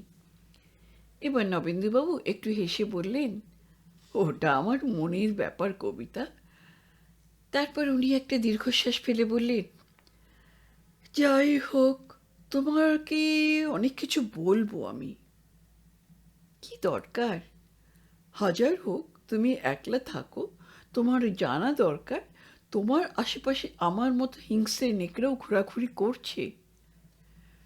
সত্যি রিপোর্টার, নবেন্দুবাবু আমার এক বিস্ময়কর অভিজ্ঞতা। যে কালো মেয়েটির দুটি বড় বড় ঘন কালো চোখের আলোয় তুমি অন্ধকার পথ দেখতে পেয়েছ, সে আর তুমি আমার প্রাণ ভরা ভালোবাসা নিও। নবেন্দুবাবু প্যারিস থেকে প্রায় 150 কিলোমিটার দূরে থাকলেও প্রায় প্রত্যেক শুক্রবার বিকেলে এসে হাজির হতেন। তবে হ্যাঁ, আমার ওখানে উঠতেন না, আমার অ্যাপার্টমেন্টের কাছে একটা ছোট্ট হোটেলে উঠতেন। আমরা একসঙ্গে খাওয়া দাওয়া, গল্প গুজব, ঘোরাঘুরি করতাম। বেশ কেটে যেত সপ্তাহের শেষ 2টো দিন। মাস 2 এইভাবে চলার পর সত্যি আমরা দুজনে বেশ ঘনিষ্ঠ বন্ধু হয়ে উঠলাম। প্রথম প্রথম বিদেশে আসার পর পুরুষের সঙ্গে বন্ধুত্ব করতে ভয় করত, দ্বিধা হতো। আস্তে আস্তে এই ভয় বা দ্বিধা সংকোচ কেটে গেল। তাই তো নবেন্দুবাবুর সঙ্গে আমার বন্ধুত্ব হতে খুব বেশি দেরি হলো না। কফি খেতে খেতে আমি বললাম, সারাদিনই তো আমার এখানে কাটান, রাত্রিরের কটা ঘন্টা কাটাবার জন্য এতগুলো ফ্র্যাঙ্ক নষ্ট করে হোটেলে থাকার কি দরকার? নবেন্দুবাবু হেসে বললেন, শুধু তোমার জন্যই তো হোটেলে থাকি কবিতা। আমার জন্য? আমার জন্য আপনি হোটেলে থাকেন? আগে হ্যাঁ ম্যাডাম, আপনারই জন্য। আমার জন্য আপনি কেন হোটেলে থাকবেন? সত্যি বলছি কবিতা, তোমার জন্যই হোটেলে থাকি। দিনের বেলা তবু কোনো মতে নিজেকে সংযত রাখতে পারি। সন্ধ্যের পর কয়েক পেগ হুইস্কি বা 2-1 বোতল ওয়াইন পেটে পড়ার পর তোমাকে দেখে যে আমার কি মনে হয়। অত ভূমিকা না করে আসল কথা বলুন তো। এবার উনি হেসে বললেন, আমার মতো দস্যু রাত্রিরে তোমার এই অ্যাপার্টমেন্টে থাকলে কত কি সম্পদ যে লুট করবে তার কি কোনো ঠিক ঠিকানা আছে কবিতা? আমিও হেসে বলি, কোনো দস্যু এত ঘনিষ্ঠ বন্ধুর কিচ্ছু ক্ষতি করতে পারে না। কথাটা সত্যি হলেই ভালো কবিতা। আরও কিছুদিন এইভাবে মেলামেশা করার পর মনে হলো নবেন্দুবাবু চরিত্রহীন হলেও মানুষ হিসেবে ভালোই। তাছাড়া মনে হলো এত বিদ্যা বুদ্ধির সাফল্যের মধ্যেও ওর মনে যে অনেক ব্যথা বেদনা লুকিয়ে আছে তা বেশ বোঝা যায়। ভাই রিপোর্টার, দুনিয়ার সবাই জানে মদ্যপানের অনেক দোষ, কিন্তু সঙ্গে সঙ্গে একথাও স্বীকার করতে হবে যে মদ্যপান মানুষকে সত্যবাদী করে। মানুষ স্বাভাবিক অবস্থায় যে কথা কোনো দিন কাউকে বলতে পারবে না, মদ্যপানের পর সেই মানুষই তার সব গোপন কথা মুক্ত কণ্ঠে বলতে পারে। একদিন মদ্যপানের পর নবেন্দুবাবু আমাকে অনেক দুঃখের কথা বললেন। একই গরিব স্কুলমাস্টারের ছেলে, তার উপর 9টা ভাই বোন, এছাড়াও এক বিধবা পিসিমা ও তার কন্যা। অনেক দুঃখ কষ্টের মধ্যেই নবেন্দু স্কুল শেষ করে কলেজে ভর্তি হলেন। প্রথম বার্ষিক পরীক্ষার খাতা দেখেই অধ্যক্ষ উষানাথ বসু চমকে উঠলেন। কয়েকদিন পরে ক্লাসে এসে নবেন্দুর খোঁজ করতেই টের পেলেন দীর্ঘদিন মাইনে না দেবার জন্য ওর নাম রেজিস্টারে নেই। অন্ধকার রাত্রির পরে সূর্যোদয়। অধ্যক্ষ উষানাথ বসুর কৃপায় নবেন্দু সসম্মানে অনার্স নিয়ে বিএ পাশ করে এমএ পড়ার জন্য বিশ্ববিদ্যালয়ে ভর্তি হলেন। নবেন্দুবাবু হেসে বললেন, জানো কবিতা, এমএ পড়ার সময় পেয়ে গেলাম ডক্টর সরকারকে। উনি না থাকলে আমার এমএ পাশ করা হতো না। বাড়িতে থাকলে লেখাপড়া করতে অসুবিধে হবে বলে পরীক্ষার আগের 3 মাস উনি আমাকে ওর বাড়িতেই রেখে দিলেন। সত্যি যা বলেছেন, ডক্টর সরকারের মতো মানুষ হয়ই না। সে বিষয়ে কোনো সন্দেহ নেই কবিতা। ওর সংগ্রহ করা মেটেরিয়ালস আর নোটস নিয়েই তো আমি আমার প্রথম বই লিখি। নবেন্দ্রবাবু একটু ম্লান হাসি হেসে বললেন, আমি জীবনে আর কোনো অধ্যাপক দেখিনি যিনি ছাত্রের প্রতিষ্ঠার জন্য এমনভাবে স্বার্থত্যাগ করবেন। তারপর পরীক্ষার ফল ভালোই হয়েছিল বলে অধ্যক্ষ উষানাথ বসু সঙ্গে সঙ্গে আমাকে 125 টাকা লেকচারার করে দিলেন গিরিডির এক কলেজে। নবেন্দ্রবাবু গ্লাসে শেষ চুমুক দিতেই আমি আবার গ্লাস ভরে দিলাম। এ কি, আবার দিলে? হ্যাঁ, তারপর কি হলো বলুন? নবেন্দ্রবাবু হেসে বললেন, অধ্যক্ষ মহাশয় লুকিয়ে আমার গরিব বাবাকে কিছু অর্থ দিয়ে আমাকে কিনে নিলেন। কিনে নিলেন মানে? কিনে নিলেন আবারটা কি? নবেন্দ্রবাবু গ্লাসে চুমুক দিয়ে আবার একটু হাসেন, বলেন, অধ্যক্ষ কন্যা শ্রীমতী শিখারানীর সঙ্গে আমার বিবাহ হলো এবং মাত্র 6 মাস পরই তিনি একটি পুত্ররত্ন প্রসব করলেন। 6 মাসে? হ্যাঁ কবিতা, 6 মাসে। গুরুদক্ষিণা দেবার জন্য আমি না জেনে গর্ভবতী শিখারানীকে বিয়ে করেছিলাম। কি আশ্চর্য! কিছু আশ্চর্য নয় কবিতা। এই পৃথিবীতে যে যত বেশি ঠকাতে পারে সে তত বেশি বুদ্ধিমান। তারপর তারপর কি করলেন? শিখারানী হাসপাতাল থেকে ফেরার আগেই আমি গিরিডি ছেড়ে পালালাম। কোথায় গেলেন? বাড়িতে? না না, বাবা আর শ্বশুরমশাইয়ের উপর এত ঘেন্না হলো। বাবা কি অন্যায় করলেন? একে অধ্যক্ষ মশাইয়ের মেয়ে, তার উপর নগদ কয়েক হাজার টাকায় বাবা এমনই বশীভূত হয়ে গেলেন যে বিয়ের আগে তিনি মেয়েও দেখতে গেলেন না। হা ভগবান! আরো শুনতে চাও কবিতা? আপত্তি না থাকলে বলুন। ছাত্রজীবনে নবেন্দ্রবাবু লেখাপড়া নেশে এমনই মত্ত ছিলেন যে অধ্যক্ষ মশাইয়ের বাড়িতে নিত্য যাতায়াত করলেও শিখারানীর দিকে নজর দেবার তাগিদ বোধ করেননি। নবেন্দ্রবাবুর মতো আরও অনেক ছাত্রই ও বাড়িতে যাতায়াত করত, কিন্তু 2-1টা মৌমাছি যে শিখারানীর জন্যই অধ্যক্ষ মশাইয়ের অনুগত ছিলেন তা উনি জানতেনও না। যাই হোক, সংসার জীবনের শুরুতেই এমন বিশ্বাসঘাতকতার বলি হয়ে নবেন্দ্রবাবু হঠাৎ একদিন চাকরিতে ইস্তফা দিয়ে গিরিডি থেকে উধাও হয়ে গেলেন। প্রথমে কিছুদিন পাগলের মতো ঘুরে বেড়ালেন যত্র তত্র, তারপর আবার অধ্যাপনা শুরু করলেন। প্রথমে আগ্রা, তারপর লুধিয়ানা। কয়েক মাস লুধিয়ানায় থাকার পর ফিরোজপুর। না, ওখানেও বেশি দিন থাকতে পারলেন না, চলে গেলেন লখনৌ। লখনৌ থেকে কাশী। বিদ্বান, বুদ্ধিমান, সুপুরুষ নবেন্দ্রবাবুর উপর নজর পড়ল প্রবীণ অধ্যাপক প্রমোদ মিত্তিরের। এক রবিবার সকালে উনি হঠাৎ নবেন্দ্রবাবুর কাছে এসে হাজির। নবেন্দ্রবাবু চমকে উঠলেন। আপনি? হ্যাঁ আমি। তুমি একলা থাকো বলে মাঝে মাঝে সন্ধ্যের পর আসি, কিন্তু কোনোদিনই দেখা মেলে না। আপনি আপনি আমার এখানে এসেছিলেন? প্রমোদবাবু একটু হেসে হাতের ছড়িটাকে পাশে রেখে বললেন, এসেছিলেন মানে? বেশ কয়েকদিন এসেছি। রবীন্দ্রবাবু অত্যন্ত লজ্জিত বোধ করেন, বলেন, আমি অত্যন্ত দুঃখিত, কিন্তু আমি তো জানতাম না, তাই। প্রমোদবাবু আবার হাসেন, বলেন, তোমার মতো ব্যাচেলার হলে আমিও থাকতাম না। যাকগে, ওসব কথা বাদ দাও। আজ দুপুরে আমার ওখানে চলে এসো তো, আড্ডা হবে, খাওয়া দাওয়াও হবে। কিন্তু, না না, ওসব কিন্তু টিন্তু বললে চলবে না, তোমাকে আসতেই হবে। নবেন্দুবাবু আমার দিকে তাকিয়ে একটু হেসে বললেন, প্রমোদবাবুর বাড়ি গিয়ে দেখি আমার শ্বশুর, শাশুড়ি ও শিখারানী তার জারজের সন্তান নিয়ে হাজির। তাই নাকি? হ্যাঁ, আমি জানতাম না প্রমোদবাবু ওদের দুঃসম্পর্কের আত্মীয়। তারপর কি হলো? স্বামী পরিত্যক্ত স্ত্রীর মুখে যে দুঃখ বেদনা থাকে তার চিহ্ন মাত্র শিখারানীর মুখে দেখলাম না। বলেন কি? হ্যাঁ কবিতা, ঠিকই বলছি। রাগে দুঃখে ঘৃণায় আমি সঙ্গে সঙ্গে প্রমোদবাবুর বাড়ি থেকে বেরিয়ে পড়লাম এবং সেই রাত্রেই কাশী ছেড়ে সোজা হরিদ্বারে চলে গেলাম। আপনার বাবা মার সঙ্গে কোনো যোগাযোগ রাখতেন না? চিঠিপত্র লিখতাম না, কিন্তু প্রত্যেক মাসে মাকে টাকা পাঠাতাম। আচ্ছা, তারপর বলুন। রবীন্দ্রবাবু আমাদেরকে তাকিয়ে একটু মুচকি হেসে বললেন, হরিদ্বারে গিয়েই অঘটন ঘটে গেল। ওর হাসি দেখে আমারও হাসি পায়। বলি, কি আবার অঘটন ঘটল?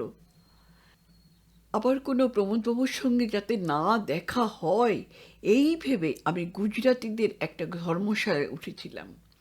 আসার সময় ট্রেনে ঘুম হয়নি বলে প্রথম দিন ঘুমিয়েই কাটালাম। তারপর থেকে 2-1 ঘন্টা ব্রহ্মকুণ্ডে ঘোরাঘুরি করা ছাড়া বাকি সময় ধর্মশালায় নিজের ঘরেই থাকতাম। সারাদিন? সারাদিন ঘরে বসে কী করতেন? আমার ঝোলার মধ্যে সঞ্চয়টা ছিল কবিতা। সারাদিন আপন মনে কবিতা পড়তাম, কখনো জোরে জোরে, কখনো মনে মনে। তারপর 2-1 দিন পরে দুপুরের দিকে হঠাৎ এক ভদ্রমহিলা 5-6 বছরের একটি ছেলের হাত ধরে আমার ঘরের সামনে এসে দাঁড়াতে হিন্দিতে জিজ্ঞাসা করলাম, কিছু বলবেন? ভদ্রমহিলা পরিষ্কার বাংলায় বললেন, না, এমনিই এলাম। নবেন্দুবাবু ওর হাতে শাঁখা সিঁথিতে সিঁদুর না দেখে ভেবেছিলেন উনি গুজরাটি, তাছাড়া পরনে সাদা শাড়ি, তাই একটু অবাক হয়ে বললেন, আপনি বাঙালি? হ্যাঁ। নবেন্দুবাবু বিছানা থেকে তাড়াতাড়ি উঠে দাঁড়িয়ে বললেন, আসুন আসুন। তারপর ছেলেটির দিকে তাকিয়ে বললেন, আপনার ছেলেটি তো ভারী সুন্দর। ও আমার ভাইপো। ও। এবার নবেন্দুবাবু শতরঞ্চিটা বিছিয়ে দিয়ে বললেন, বসুন বসুন। ওরা শতরঞ্চিতে বসতেই নবেন্দুবাবু জিজ্ঞাসা করলেন, আপনারা বুঝি দল বেঁধে বেরিয়েছেন? না না, দাদা বৌদির সঙ্গে এসেছি। তা দাদা বৌদিকেও ডাকুন। ওরা আজ ঋষিকেশ গেলেন, কাল ওখান থেকে কেদারবদ্রী রওনা হবেন। আপনি গেলেন না? ভদ্রমহিলা একটু ম্লান হাসি হেসে বললেন, বিধবা বোনকে হরিদ্বার পর্যন্ত এনেছে, আর কত ঘোরাবে? নবেন্দুবাবু চমকে উঠলেন, তারপর দীর্ঘশ্বাস ফেলে বললেন, ভাইপোকে আপনি কাছেই রেখে দিলেন? হ্যাঁ, ও আমার কাছেই সব সময় থাকে। সব সময় মানে? ভদ্রমহিলা আবার একটু হাসেন, বলেন, আমার বৌদিও চাকরি করেন, তাছাড়া একটু বেশি ঘোরাঘুরি পছন্দ করেন। এবার নবেন্দুবাবু একটু হেসে বললেন, বুঝেছি। ভদ্রমহিলাও হাসেন, বলেন, শরৎচন্দ্রের পল্লী সমাজের চেহারাটা বদলালেও চরিত্রটা বদলায়নি। যাক, আমার কথা বাদ দিন, আপনার কথা বলুন। কি জানতে চান বলুন? হরিদ্বারে কেন এলেন? তীর্থস্থানে কেন এসেছি তাও বলতে হবে? আপনি তো তীর্থ করতে আসেননি, সারাদিন তো ঘরের মধ্যে শুয়ে বসে আবৃত্তি করেই কাটিয়ে দিচ্ছেন। কোনো মতে কিছু সময় কাটাবার জন্যই এখানে এসেছি। তা আপনি কি করে দিন কাটাচ্ছেন? এই গঙ্গা স্নান, রান্নাবান্না, দিবানিদ্রা, গঙ্গারতি। আপনি রোজ গঙ্গায় স্নান করেন? হ্যাঁ। আপনি গঙ্গায় স্নান করেননি?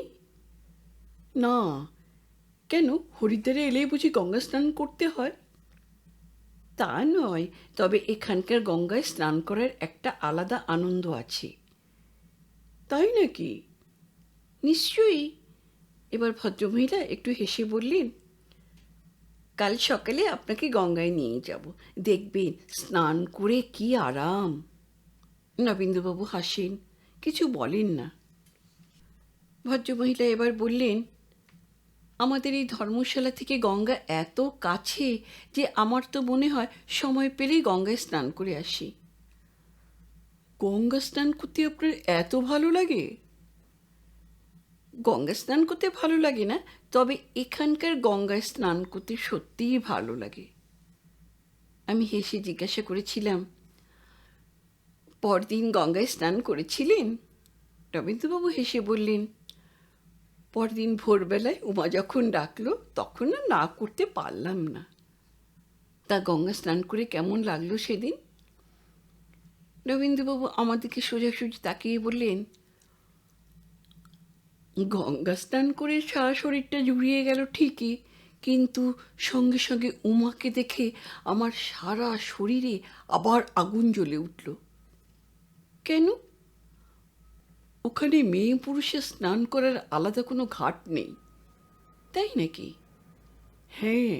নবেন্দ্রবাবু একটু থামলেন, যেন হরিদ্বারের গঙ্গা স্নানের দৃশ্যটা একবার ভালো করে মনে করে নিলেন। তারপর বললেন, উমা ভাইপোকে স্নান করিয়ে আমার পাশে স্নান করতে নামলো। তারপর স্নান করে দুজনেই একসঙ্গে উঠলাম। প্রশ্ন করলাম, তারপর? ভেজা কাপড়ে ওকে দেখেই আমি চমকে উঠলাম। তারপর ওই অবস্থায় ওর পাশাপাশি ধর্মশালা পর্যন্ত আসতে আসতে, তো উনি কাপড় বদলে নিলেন না কেন? ঘাটের ওপর অত লোকের সামনে ও কাপড় বদলাতো না, গায়ে একটা গামছা জড়িয়ে ধর্মশালায় এসেই। ও, তারপর বুঝি গঙ্গা স্নানের ব্যাপারে আপনিও খুব উৎসাহী হয়ে উঠলেন? শুধু গঙ্গা স্নানের ব্যাপারে নয় কবিতা, সব ব্যাপারে অত্যন্ত উৎসাহী হয়ে উঠলাম। রবীন্দ্রবাবুর কথায় কিছুটা আন্দাজ করতে পারলেও প্রশ্ন করলাম, সব ব্যাপারে মানে? উনি একটু হেসে বললেন, উমার দাদা বৌদি কেদারবদ্রী ঘুরিয়ে আসার আগেই আমাদের নাটক জমে উঠল। আমি অবাক হয়ে ওর দিকে তাকাতে উনি বললেন, আরে অবাক হচ্ছ কেন? যে বাঘ একবার মানুষের রক্তে স্বাদ পেয়েছে সে কি এমন শিকার ছেড়ে দিতে পারে? কিন্তু বাঘিনী, তার অবস্থাও তো আমারই মতো।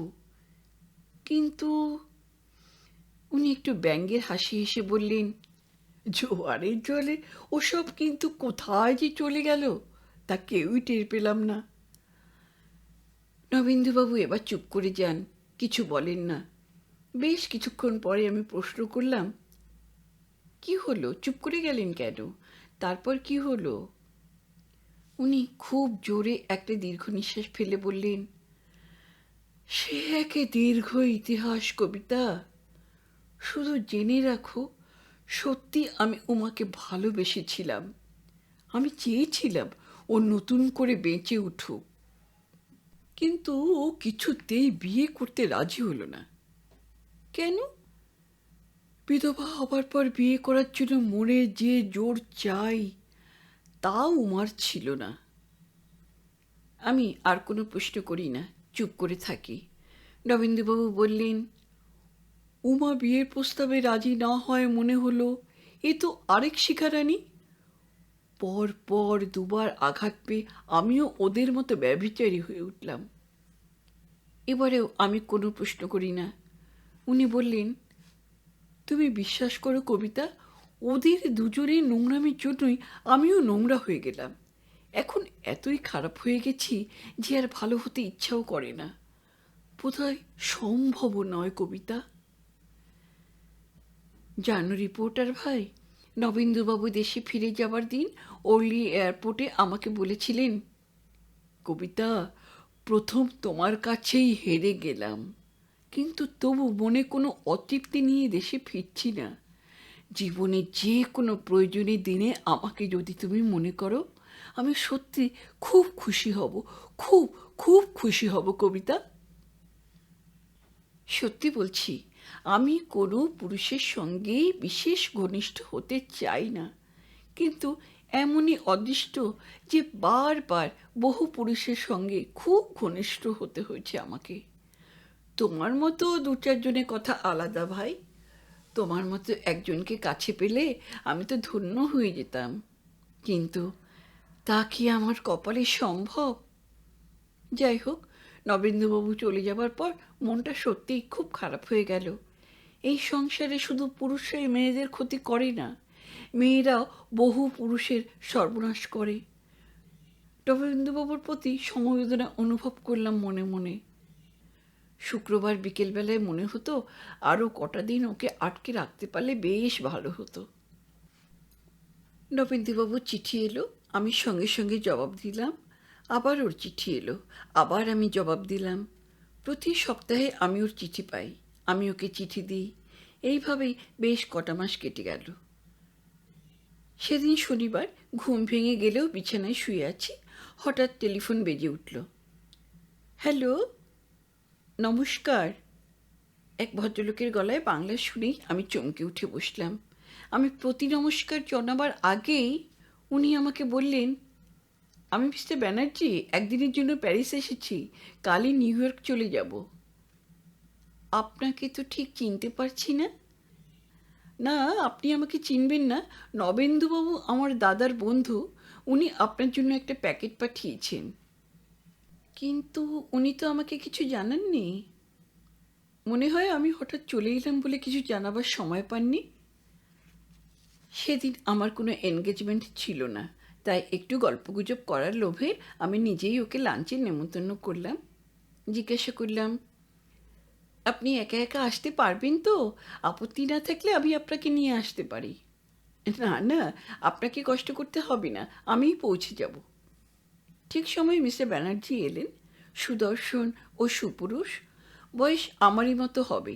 দিল্লির সেন্ট স্টিফেন্স থেকে বিএ পাশ করার পর কলকাতা থেকে কন্টেম্পোরারি হিস্ট্রির এমএ, তারপর পরীক্ষা দিয়ে ইন্ডিয়ান ফরেন সার্ভিসে প্রবেশ করেছেন।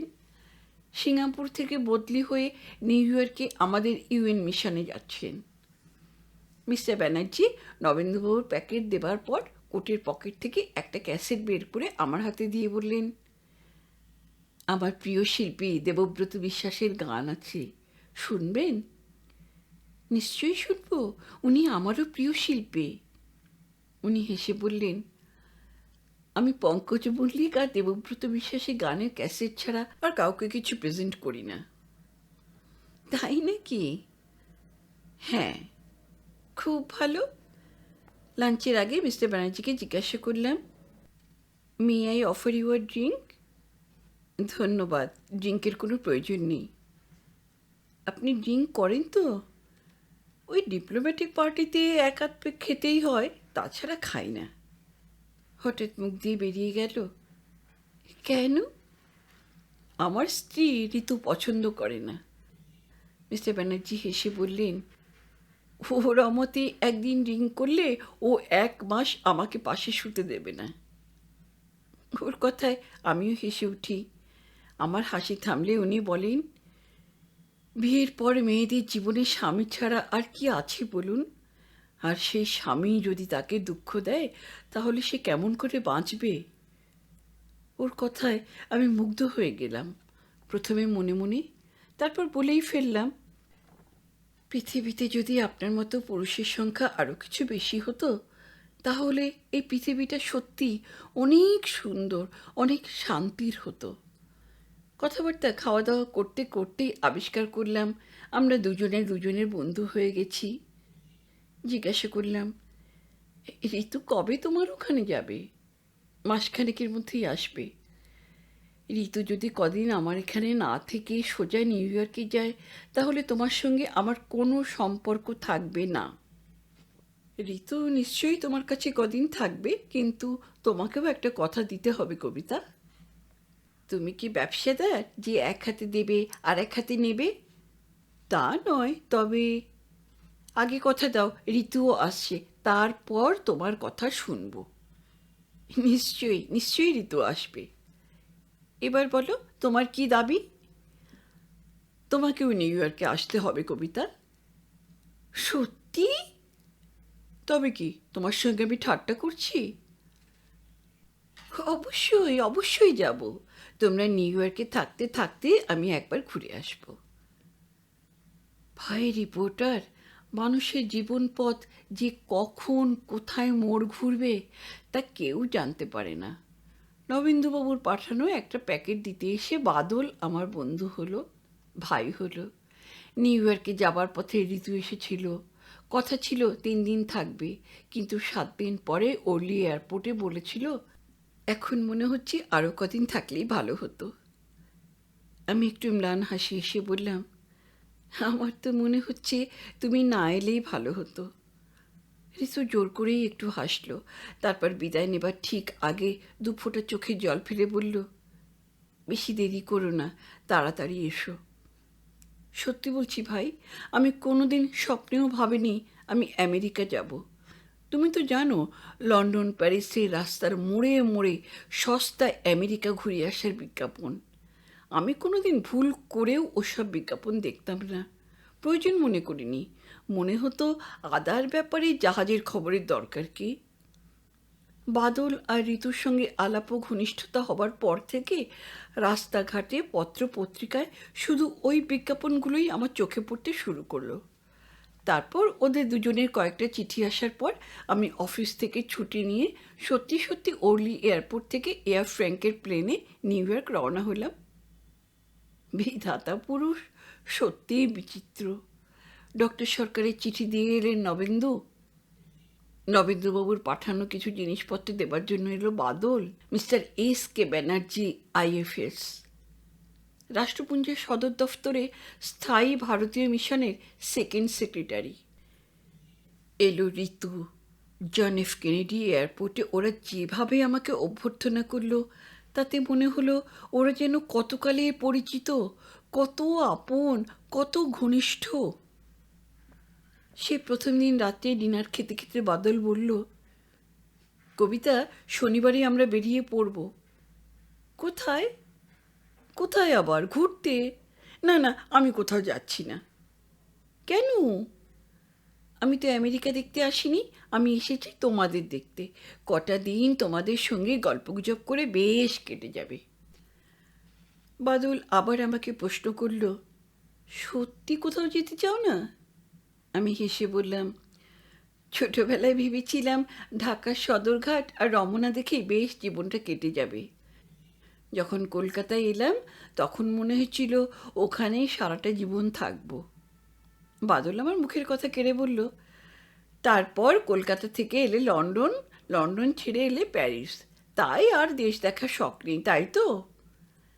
জানি না ভগবান আমাকে আরও কত ঘোরাবেন, তাই নিজের উদ্যোগে আর ঘুরতে চাই না ভাই। কটা দিন তোমাদের দুজনকে বিরক্ত করেই কাটিয়ে দিয়ে যাব।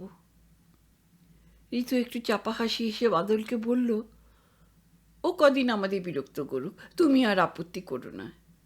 বাদল দীর্ঘ নিঃশ্বাস ফেলে বলল, তবে তাই হোক। জানো ভাই রিপোর্টার, বেশ কাটছিল দিনগুলো। গল্প গুজব, হাসি ঠাট্টা। মাঝরাত্রে টাইমস স্কোয়ার ব্রডওয়েতে ঘুরে বেরিয়ে প্রথম সপ্তাহটা বেশ কাটলো। দ্বিতীয় সপ্তাহ থেকে শুরু হলো নেমন্তন্নর পালা। সেদিন পাকিস্তান মিশনে মিস্টার আলামের বাড়িতে আমাদের ডিনারের নেমন্তন্ন। বাদল যখন সিঙ্গাপুরে, মিস্টার আলমও তখন ওখানে ছিলেন। বাদলের মতো উনিও বিশুদ্ধ বাঙালি। ওদের বন্ধুত্বের আরও একটি কারণ ছিল, আলম সাহেবের মতো ঋতুদেরও দেশ ছিল বরিশালে। সুতরাং আলম সাহেব আর ওর স্ত্রী পারুল এসে আমাকে নেমন্তন্ন করলে আমি সানন্দে তা গ্রহণ করলাম। ওই আলম সাহেবের ডিনারেই ইউনাইটেড নেশনসে কর্মরত কয়েকজন বাঙালির সঙ্গে আলাপ হলো, বুঝলে ভাই। তাদেরই একজন মিস্টার মুখোপাধ্যায়, বয়স 50-এর ঘরে, রংটা একটু ময়লা হলেও সুপুরুষ, চিরকুমার। উনি বলেন, স্কচ হুইস্কি প্রেমে পড়ার পর জীবনের সব অভাব মিটে যায়, তাই আবার বিয়ে করে শুধু শুধু ঝামেলা বাড়াতে পারবো না। ঋতু আমার পাশে এসে হাসতে হাসতে ওকে দেখিয়ে বলল, যেন কবিতা, মুখোদার হাতে চিকেন কারি খেলে তোমার মাথা ঘুরে যাবে। তাই নাকি? শনিবার তো মুখোদার ওখানে যাচ্ছি, তখন দেখো। শনিবার মিস্টার মুখোপাধ্যায়ের আস্তানায় ডিনার খেতে গিয়ে কথায় কথায় হঠাৎ বাদলকে বলল, আচ্ছা মুখোদা, কবিতা তো ইউনেস্কোতে কাজ করছে, ওকে ইউএন হেডকোয়ার্টার্সে কি আনা যায় না? মিস্টার মুখোপাধ্যায় হাসতে হাসতে বললেন, স্কচ খেলে ও খাওয়ালে সব অসম্ভবই সম্ভব হয়। কবতুল চাই? আরে আগে থেকে কি বলা যায়, আগে আমি খবর করি, তারপর তুমি আমার সেলার ভরে দিও। আমি বললাম, না না, আমার জন্য আপনাকে কষ্ট করতে হবে না, আমি প্যারিসেই বেশ আছি। বাদল আর ঋতু প্রায় একসঙ্গে বলল, তুমি চুপ করো তো। জীবনে যা কোনো দিন ভাবিনি, যা কোনো দিন আশাও করিনি, তাই আবার ঘটল। ওই বাদল আর ঋতুর আগ্রহে এবং মিস্টার মুখোপাধ্যায়ের সাহায্যে 6 মাস পরে আমি প্যারিস ছেড়ে নিউ ইয়র্কে চলে এলাম। তারপর তারপর কটা মাস সত্যি আনন্দে কাটালাম। কর্মক্ষেত্র ইউনাইটেড নেশনস হেডকোয়ার্টার্স, সারাটা দিন সারা পৃথিবীর সমস্ত দেশের মানুষের মিলন তীর্থে বেশ আনন্দের উত্তেজনার মধ্যে দিন কেটে যায়। কখনো কাছ থেকে, কখনো দূর থেকে দেখি বিশ্বের বরেণ্য নেতাদের। চোখের সামনে ঘটতে দেখি এমন অনেক ঘটনা যা পৃথিবীর ইতিহাসের পাতায় স্থান পেয়েছে। এর উপর আছে বাদল আর ঋতু।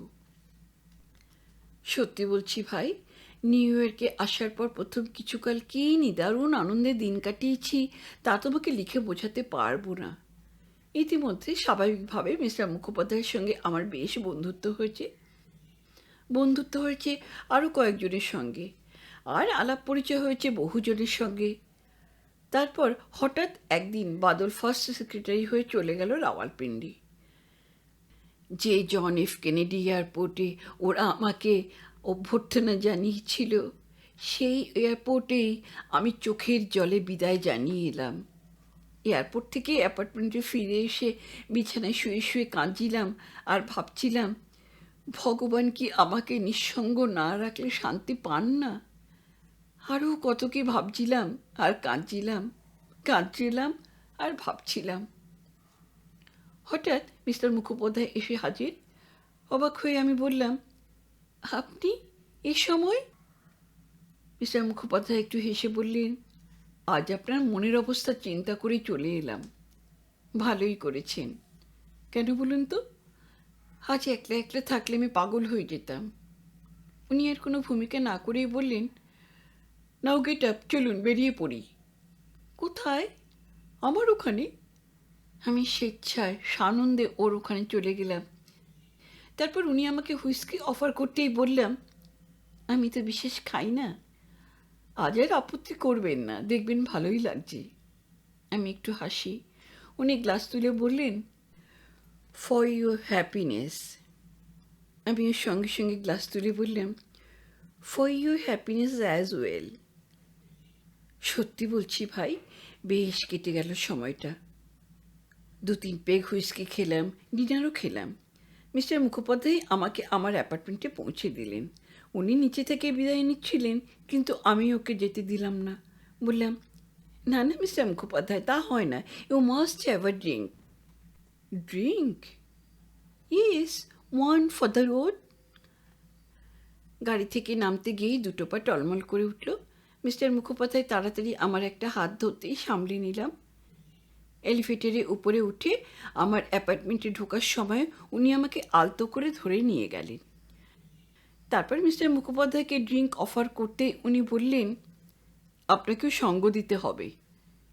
না না, আমাকে আর অনুরোধ করবেন না, আর এক পেগ খেলেই আমি বেসামাল হয়ে পড়ব। এখন আর ভয় কি, এখন তো নিজের অ্যাপার্টমেন্টে এসে গেছেন।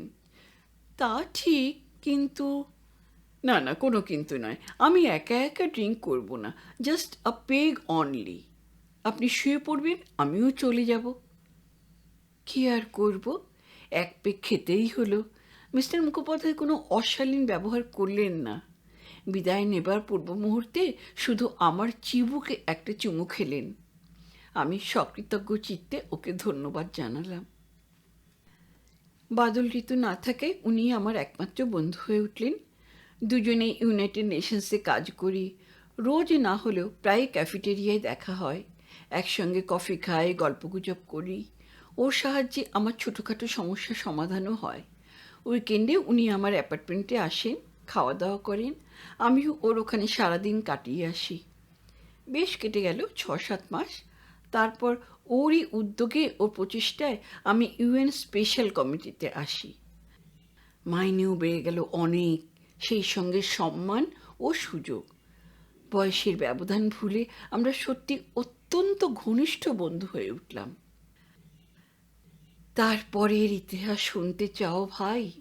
হাজার হোক, তুমি আমার আদরের ভাই, আমি তোমার দিদি। সব কথা বলতে পারবো না ভাই, বোধহয় প্রয়োজনও নেই। শুধু এইটুকু জেনে রাখো, মিস্টার মুখোপাধ্যায় তিলে তিলে আমাকে গ্রাস করলেন। উনি ওর কামনা বাসনার আগুনে আমাকে জ্বালিয়ে প্রায় সর্বনাশের মুখে ঠেলে দিয়ে আমার জীবন থেকে হঠাৎ বিদায় নিলেন। আমি রাগে দুঃখে প্রায় হতবাক হয়ে গেলাম। আত্মহত্যা করতে গিয়েও পিছিয়ে এলাম।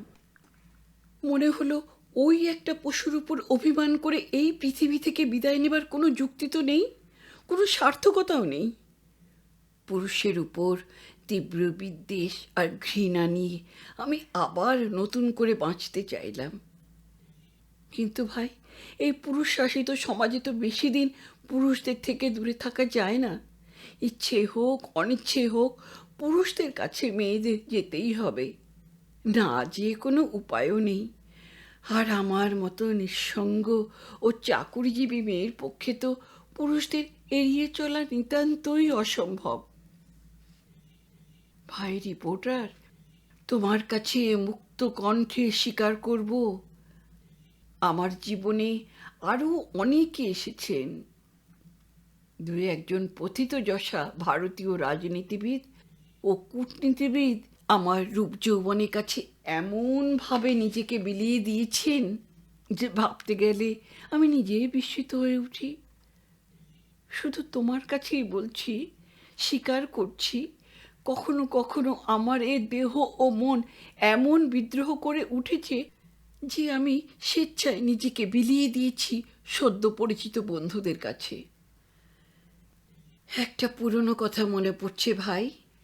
অনেক দিন আগে মার এক দুঃসম্পর্কের মাসি আমাকে আপাদমস্তক দেখার পর বলেছিলেন, হারামজাদি, তোর কপালে অনেক দুঃখ আছে।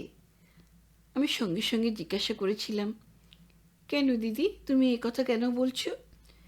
ওরে হারামজাদি, তোর যা রূপ, তোর যা শরীর, তাতে কি পুরুষরা তোকে শান্তিতে থাকতে দেবে? বাজে কথা বলো না। ওরে হতভাগী, মেয়েদের এমন সর্বনাশা রূপ, এমন ডাগর ডগর দেহ থাকা যে কি অভিশাপ, তা পরে বুঝবি। আমার সেই দিদিমার কথাটা আমি সেদিন হেসেই উড়িয়ে দিয়েছিলাম, কিন্তু পরবর্তীকালে আমি মর্মে মর্মে বুঝেছি, মনে মনে স্বীকারও করেছি, মেয়েদের রূপ সৌন্দর্য সত্যি মহা অভিশাপ। সেই বেশ কবছর আগে কাকাবাবু থেকে শুরু করে অনেক পুরুষের সঙ্গে অনেক খেলাই খেলতে হলো। অনেকে আমাকে স্বীকার করলেন, আমিও কাউকে কাউকে স্বীকার করে মনের জ্বালা দেহের দাবি মিটিয়েছি। সত্যি বলছি ভাই, আর ভালো লাগছে না। এখন আমার দেহে মনে নতুন জ্বালা, নতুন স্বপ্ন, নতুন দাবি।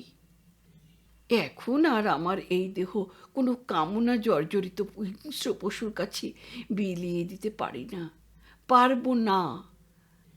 কিন্তু কিন্তু ভাই, এই এত বড় পৃথিবীতে এমন একজন পুরুষও কি নেই যে আমাকে আমার সমস্ত অপরাধ ক্ষমা করে নিয়ে আমার সিঁথিতে সিঁদুর পরিয়ে দিতে পারে? আমাকে সমস্ত অকল্যাণের হাত থেকে রক্ষা করতে পারে। রাতের অন্ধকারে আমাকে তার বলিষ্ঠ দুটো হাতের মধ্যে বুকের কাছে নিশ্চিন্ত আশ্রয় দিতে পারে। তুমিই বলো ভাই, এই পৃথিবীতে কি এমন একজনও উদার মহৎ পুরুষ নেই যিনি আমাকে স্ত্রীর মর্যাদা দিতে পারেন, আমাকে অন্তত একটা সন্তানের জননী হবার গৌরব দান করতে পারেন? মনে হয় এই মাটির পৃথিবীতে এমন উদার মহৎ পুরুষ নেই। এই সংসারের চরম ব্যভিচারী পুরুষও সতী সাবিত্রীর মতো স্ত্রী আশা করেন। তাই তো আমি জানি ভাই, আমার সিঁথিতে সিঁদুর কেউ পরিয়ে দেবেন না। আমাকে উপভোগ করার মতো পুরুষের অভাবে নেই, কিন্তু আমাকে স্ত্রীর মর্যাদা দিয়ে, ভালোবাসা দিয়ে, সন্তানের মা হবার গৌরব দান করতে সবারই কুণ্ঠা, সবারই দ্বিধা। মাঝে মাঝে কি মনে হয় জানো, মনে হয় চিৎকার করে সব কিছু বলে দিই। যারা আমাকে উপভোগ করার পরও সুখে শান্তিতে সংসার করছেন, তাদের সংসারে গিয়ে আগুন জ্বালিয়ে দিই।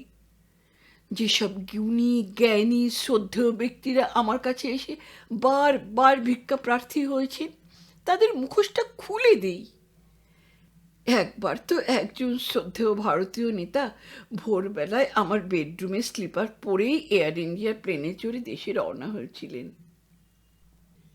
তোমাকে কি বলেছি ভাই, আমার কাছে বহু গুণী জ্ঞানী ও যশস্বী নেতার অসংখ্য অশ্লীল প্রেমপত্র আছে? এসব কথা বাইরে কাউকে বলিনি ভাই, বলবই না। বলে কি লাভ? আমি সুখী হলাম না বলে 5 জন সুখী মেয়ের সংসারে আগুন লাগাবো কেন? নিজের বুকের জ্বালা নিজের বুকের মধ্যেই চেপে রেখে দিনগুলো কাটিয়ে দিচ্ছি। ভাই রিপোর্টার, তোমার ওই তন্নি শ্যামা শিখর দর্শনা সন্তান হলে তারা যেন আমার স্তন্যপান করে আমাকে মাতৃত্বের স্বাদ উপভোগ করার সুযোগ দেয়। ওরা যেন আমাকে এই গৌরব থেকে বঞ্চিত না করে ভাই। তোমরা দুজনে আমার প্রাণ ভরা ভালোবাসা নিও। ইতি, তোমাদের দিদি। বন্ধুরা, আপনারা শুনলেন সাহিত্যিক নিমাই ভট্টাচার্যের প্রিয় বরেশু উপন্যাসখানি। কেমন লাগলো, ভালো না মন্দ, যদি কমেন্ট করে জানিয়ে দেন তাহলে আমার একটু ভালো লাগবে। আর ভালো লাগলে লাইক করবেন। যারা নতুন শুনছেন, নতুন বন্ধু আমার, তাদের কাছে আমি অনুরোধ করছি, যদি ভালো লাগে প্লিজ সাবস্ক্রাইব করে দেবেন। সবাই ভালো থাকবেন, সবাই সুস্থ থাকবেন। নমস্কার।